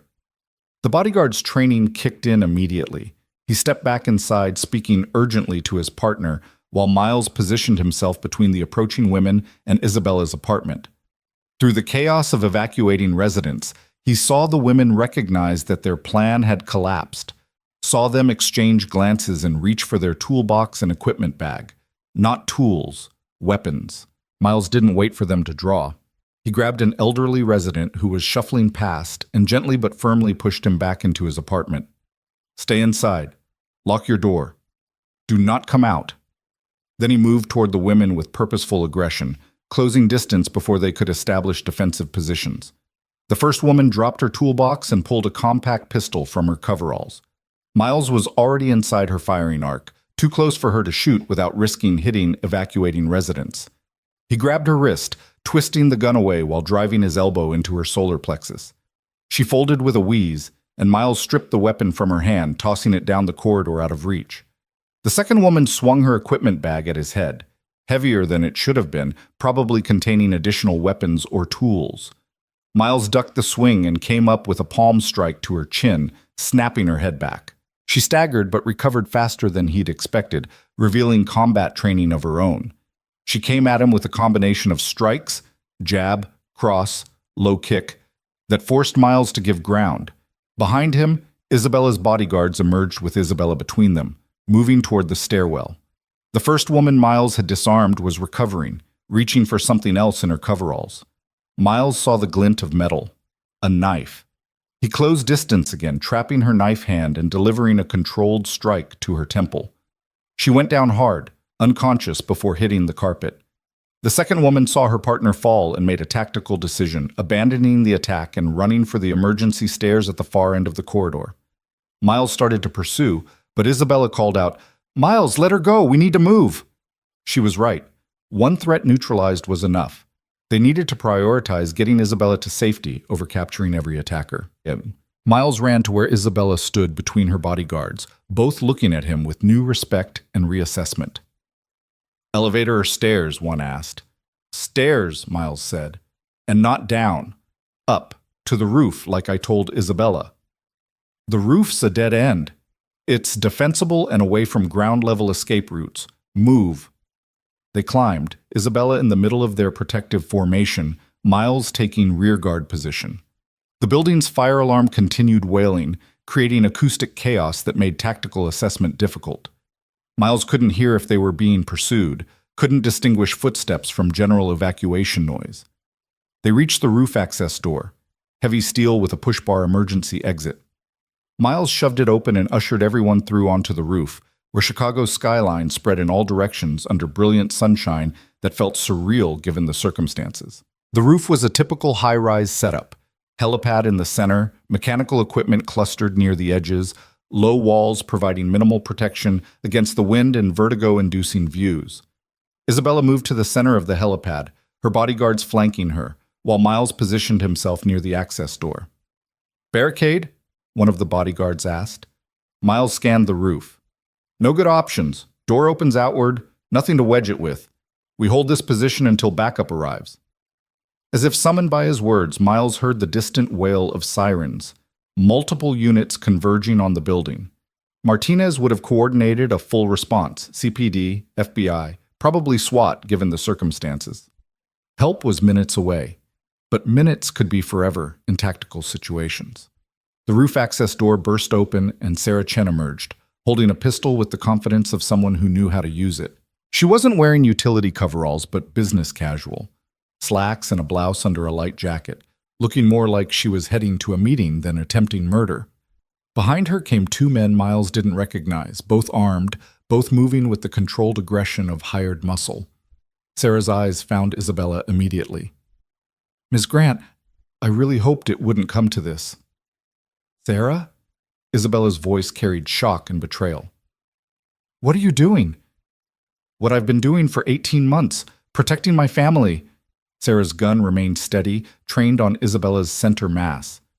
"My husband is dying, Isabella. Stage 4 pancreatic cancer, 6 months to live if we're lucky." The treatments that might save him cost $30,000 per month. Insurance covers maybe half. I was drowning in debt, watching the man I love suffer because we couldn't afford the care he needed. So you stole from the company? Isabella's shock was giving way to anger. You betrayed everyone who trusted you, tried to have me kidnapped, and now you're going to kill me? Because of money? Not just money. Survival. Dignity. The ability to say I did everything possible to save him. Sarah's expression hardened. You wouldn't understand. You've never had to choose between your principles and someone you love. That's not true, Isabella said quietly. But I chose differently. I chose not to become a criminal. Miles was calculating distances and angles, assessing his chances of disarming Sarah before she could fire. The bodyguards were doing the same calculations, their hands drifting toward holstered weapons. But Sarah's two backup shooters had them in a crossfire. Any move would result in multiple people getting shot. Stalemate. The worst kind of tactical situation where waiting was dangerous, but action was suicide. Here's what's going to happen, Sarah said, her voice taking on the calm authority of someone who'd thought through every contingency. Isabella, you're coming with me. We're walking off this roof, getting in a vehicle, and driving somewhere quiet where we can discuss your resignation and memory loss regarding certain financial irregularities. Your bodyguards and the janitor stay here, unharmed, as long as everyone cooperates. And if I refuse, Isabella asked, then I shoot you here and take my chances with the police. I'm not going to prison, Isabella. I've made peace with that. The only question is whether you die quick and painless or whether I take everyone on this roof with me when I go. Miles believed her. Sarah Chen had the look of someone who'd crossed a line and couldn't come back, who'd committed so fully to her course of action that death seemed preferable to surrender, desperate and dangerous. Sarah, Miles said, his voice calm and non-threatening, I understand what you're going through. Combat medicine taught me about impossible choices, about watching people suffer because resources weren't available. It tears you apart. Sarah's eyes shifted to him, recognizing him for the first time. You're the janitor, the one who stopped the Webb brothers. That's right. And I'm telling you, this doesn't have to end with anyone dying. You put the gun down, we all walk off this roof, and we figure out a solution. Your husband still needs you. He needs you alive and free, not dead or in prison. There is no solution. The FBI has everything. Pritchard talked. They've traced the money. They know about the Cayman accounts. Sarah's voice cracked slightly, the first evidence of the fear underlying her facade. It's over. I'm just trying to control how it ends. Miles took a careful step forward, hands visible and empty. Sarah, I've been where you are. Different circumstances, but the same calculation. Thinking the only options left are bad or worse, that you've gone too far to turn back. But there's always another option. Always. Don't. Sarah's gun shifted to Miles. Don't come closer. I will shoot you. I know, you're scared and desperate, and you see this as your only play. But think about your husband. You said you were doing this for him. What does he gain if you die on this roof or spend the rest of your life in prison? He loses the person he loves most. That's not protecting your family, Sarah. That's destroying it. Tears were streaming down Sarah's face now, her gun hand trembling slightly. Behind her, one of her hired shooters was getting nervous, his weapon tracking between Miles and the bodyguards, looking for threats everywhere. I can't go to prison, Sarah whispered. I can't leave him alone. Then don't, Isabella said, and her voice carried unexpected compassion. Sarah, put the gun down. Let us help. Preston Holdings has resources, legal funds, employee assistance programs. We can get your husband into treatment, get you the best lawyer in Chicago. It won't fix everything, but it's better than this. Sarah stared at Isabella, her expression cycling through anger, desperation, hope, and finally resignation. The gun lowered slightly, not all the way down, but no longer directly threatening. It's too late, she said. I've done too much, hurt too many people. It's never too late to stop hurting more people, Miles said. He took another step forward, now within arm's reach of Sarah. Give me the gun. End this before someone gets killed. For a moment, everything balanced on a knife's edge. Sarah Chen's face showed the internal war between surrender and final defiance, between accepting consequences and going down fighting. Then she raised the gun to her own temple, Miles moved on pure instinct, grabbing her wrist and twisting the weapon away while pulling her into a controlling hold. The gun discharged, the shot going wild into the sky, and Sarah collapsed against him, sobbing. Her two backup shooters raised their weapons, but Isabella's bodyguards were faster, drawing and establishing target acquisition. For 3 seconds, everyone was locked in firing positions, waiting to see who would shoot first. Then Martinez and 6 SWAT officers burst through the roof access door, weapons drawn, shouting commands. The hired shooters dropped their guns immediately, recognizing the futility of resistance. The bodyguards slowly holstered their weapons, and Miles carefully placed Sarah's pistol on the ground, keeping his hands visible while supporting the sobbing woman who'd just tried to kill Isabella and then herself. Martinez approached, taking in the scene with professional assessment. "Everyone okay?" "No injuries," Miles confirmed. "But Sarah Chen needs psychiatric evaluation. She's suicidal." 2 officers moved forward to secure Sarah, handling her with surprising gentleness given the circumstances. She didn't resist, seeming almost relieved that the decision had been taken from her. As they led her toward the roof access door, she looked back at Isabella. "I'm sorry," Sarah said, the words carrying genuine remorse. "I'm so sorry for everything." Isabella nodded slowly, her expression complex with anger and sadness and pity. "I hope you get the help you need, Sarah, for you and for your husband." Then Sarah was gone, escorted by officers who would take her first to a hospital for evaluation and then to custody, where she'd face charges that would likely put her away for decades. The hired shooters were cuffed and led away separately, and the roof suddenly felt almost peaceful in the aftermath of violence that hadn't quite happened. Isabella walked over to Miles, her composure finally cracking completely. "I thought she was going to shoot herself, right in front of us." She almost did. The desperation, the guilt, the fear, it all converged in that moment. If we'd pushed any harder or waited any longer, she would have pulled the trigger. "But you stopped her." Again, Isabella's voice carried wonder and exhaustion. "How do you do that? How do you stay calm when everything's chaos?" Miles considered the question carefully. "I don't stay calm. I just channel the fear into focus. Combat taught me that panic clouds judgment, so you train yourself to feel the fear but not let it control your actions. It's not courage, Isabella. It's just practice at being scared while still functioning." Martinez approached, notebook in hand. "I need statements from everyone, but it can wait until we're off this roof. Let's get you all downstairs to somewhere more comfortable." They descended as a group, the building's fire alarm finally silenced, residents being allowed back into their apartments after bomb-sniffing dogs had cleared the structure.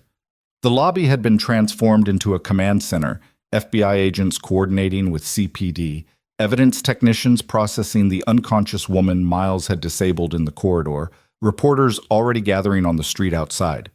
Miles found a quiet corner and sat on a decorative bench, the adrenaline finally draining from his system and leaving behind familiar exhaustion.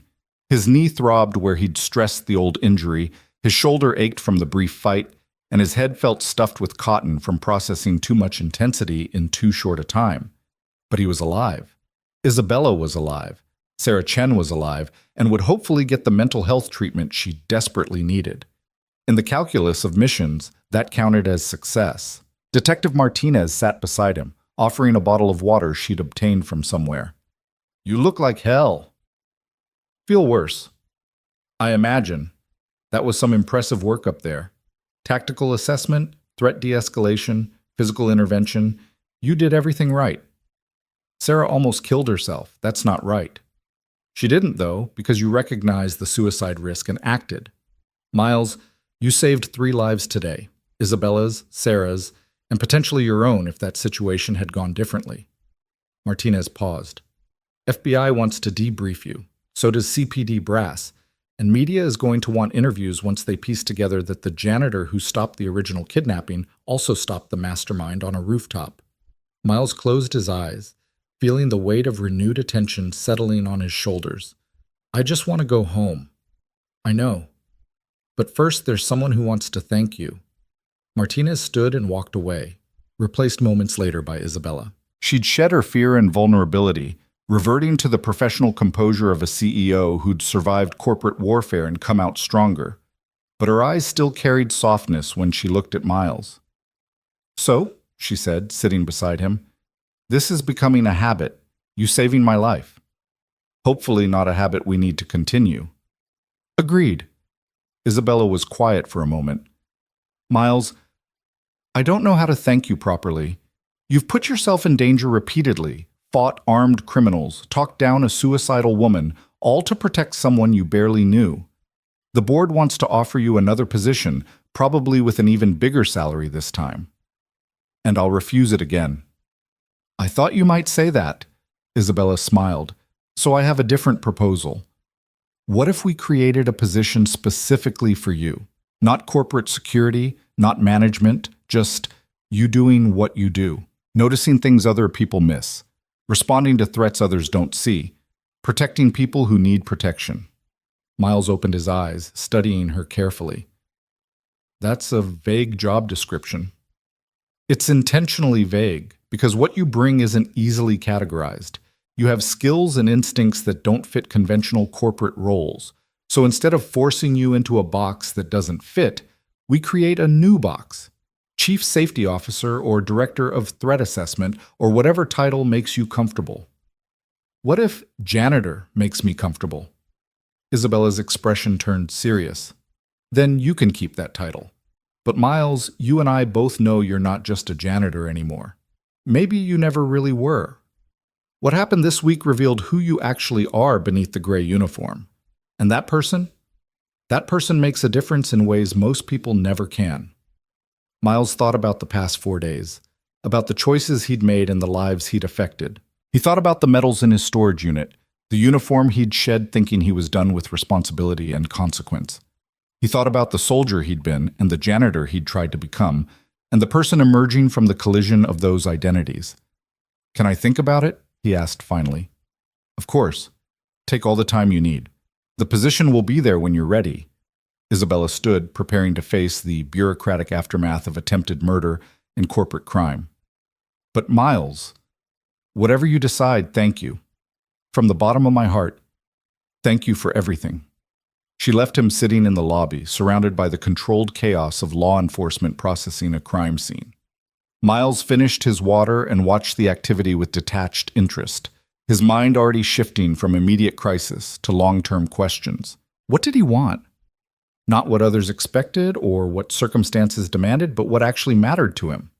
For 3 years, he told himself he wanted peace, quiet, anonymity, a simple life without stakes or consequences. But this week had proven that desire false. The moment real stakes emerged, the moment people needed protection, he'd responded with every skill and instinct he'd tried to bury. Maybe the question wasn't whether he wanted to be a soldier or a janitor. Maybe the question was whether he could find purpose that honored both identities, the protector and the humble servant, the warrior and the invisible helper. His phone buzzed with a call from an unknown number. Miles almost let it go to voicemail, but curiosity made him answer. Mr. Carter? A male voice, professional and courteous. This is James Chen from the Chicago Tribune. I'm writing a story about the events at Preston Tower and today's incident. I was hoping I could ask you a few questions. And so it began. The attention, the scrutiny, the transformation from anonymous janitor to public figure. Miles felt the weight of it settling over him like a familiar burden. I'm not giving interviews, he said simply. I understand you're private, but this is an incredible story. Former Special Forces captain working as janitor, saves CEO not once but twice, helps solve major embezzlement case. People want to know who you are. Then they'll be disappointed. I'm just someone who was in the right place at the right time. That's what heroes always say. I'm not a hero. I'm just a guy who cleans floors and occasionally stops criminals. If you print anything different, you'll be printing fiction. Miles hung up before the reporter could respond. Martinez reappeared. Media? Yeah. Gonna be a lot of that. You're officially famous whether you like it or not. She sat down again. For what it's worth, I think you handled this entire situation with extraordinary skill and judgment. If you ever want to join law enforcement, I'd write you the best recommendation letter in department history. Miles laughed despite everything. Everyone wants to give me a job. Because you're good at what you do. And in a world where most people run from danger, you run toward it. That's rare, Miles. That's valuable. It's also exhausting. So take a break. Go home, sleep for a week, let us handle the cleanup. You've earned it. Martinez stood to leave, then turned back. But Miles, when you're done resting, when you've figured out what comes next, know that you've got friends. Isabella, me, probably half of CPD by now. Whatever you need, we're here. She left him alone again, and Miles sat in the lobby watching sunlight stream through the glass doors, illuminating dust motes dancing in the air like tiny stars. The building had returned to Sunday morning peace, residents moving about their lives, the drama and danger already fading into story and memory. Miles stood finally, his body protesting but functional, and walked toward the exit. Outside, reporters shouted questions he didn't answer. Cameras flashed photos he didn't acknowledge. He pushed through the crowd with the same quiet determination he'd used to push his cleaning cart through Preston Tower's corridors. Steady, focused, unbothered by attention or dismissal. He took the L train home, sitting in a corner seat and watching Chicago pass by the windows. The city that had given him refuge 3 years ago, the city where he'd tried to disappear and ended up being found. He thought about Isabella's offer, Martinez's recommendation, the inevitable media attention that would follow. Most of all, he thought about the moment on the roof when Sarah Chen had raised the gun to her own head, the desperate calculation in her eyes as she weighed death against surrender. In that moment, Miles had seen himself, not the circumstances, but the essential question: what do you do when all options seem impossible? You choose anyway. You act despite uncertainty. You trust that doing something is better than doing nothing, even when the outcome remains unclear. Miles reached his apartment building as afternoon light turned golden, painting his marginal neighborhood in warm tones that made even broken sidewalks look almost beautiful. He climbed the stairs to his studio, checking the thread across his doorframe from habit, finding it undisturbed. Inside, his sparse belongings waited in their usual places, unchanged by the week's chaos. Bed, kitchenette, card table. 3 years of deliberately minimal existence. It should have felt like home, like the sanctuary he'd built from anonymity and routine. Instead, it felt like a way station, a place between identities, neither fully past nor properly future. Miles sat on his bed and pulled out the $50,000 check Richard Preston had given him. Life-changing money sitting in his wallet, waiting to be cashed and converted into possibility. He could pay off debts, could travel, could buy time to figure out his next move without financial pressure, or he could invest it in something more meaningful than his own comfort. Miles made a decision. He called the community center where he'd been volunteering, teaching self-defense to at-risk kids who needed skills and confidence more than they needed lectures about staying out of trouble. "Marcus," he said when the director answered, "it's Miles Carter. I want to make a donation to the youth program, $50,000. Can you use that?" Stunned silence, then, "Miles, are you serious? That kind of money would fund equipment, instructor salaries, expansion into 2 new neighborhoods. Are you sure?" "I'm sure. I'll bring the check by tomorrow. Use it to help kids who need what I can teach them." After hanging up, Miles lay back on his bed, feeling lighter despite the physical exhaustion. The money had been payment for heroism, for actions that didn't feel heroic in the moment, but apparently looked that way from the outside. Using it to help others honor that same instinct, to see threats and respond, to protect people who couldn't protect themselves, felt right in a way keeping it for himself never would. His phone buzzed with a text from Isabella. "When you're ready to talk about the job offer, call me. No pressure, no timeline. Just know the door's open." Miles smiled and set the phone aside. He'd call her eventually, would have the conversation about what came next and how to balance who he was with what others needed him to be. But not today. Today was for rest, for letting his body recover and his mind settle. Outside his window, Chicago's Sunday evening unfolded in familiar rhythms. Children playing in the street, neighbors gathering on stoops, the distant rumble of the L train carrying people to and from their destinations. Normal life continuing while Miles Carter, former Special Forces captain and current janitor, lay in his studio apartment contemplating the space between who he'd been and who he might become. The week had changed everything and nothing. He was still the same man who'd pushed a cleaning cart through Preston Tower on Thursday evening, but he was also the man who'd fought armed criminals, saved lives, and confronted the reality that some identities couldn't be permanently shed, only temporarily set aside. Maybe that was okay. Maybe the point wasn't to choose between soldier and civilian, hero and everyman, but to find ways of being both. To carry military skills into civilian life, not as weapons, but as tools for protection. To accept attention when it came, but not seek it. To do what needed doing without requiring recognition or reward. The janitor with a secret past. The hero hiding in plain sight. The protector who swept floors and occasionally saved CEOs. Miles closed his eyes, feeling sleep pulling at him with gentle insistence. Tomorrow would bring new questions, new decisions, new complications from the media attention and corporate offers and the slow machinery of justice processing Sarah Chen's case. But tomorrow was tomorrow. Today, Miles Carter had done his job. Both of them. He'd cleaned up the mess, literal and metaphorical, and he'd protected someone who needed protection. In the end, that was enough. The gray uniform hanging in his closet would be there in the morning, waiting to be worn again, or set aside for something new. Either way, Miles would face it with the same steady determination he'd brought to every challenge this week. Eyes open, skills ready, committed to doing what needed doing. That was who he was. That was who he'd always been.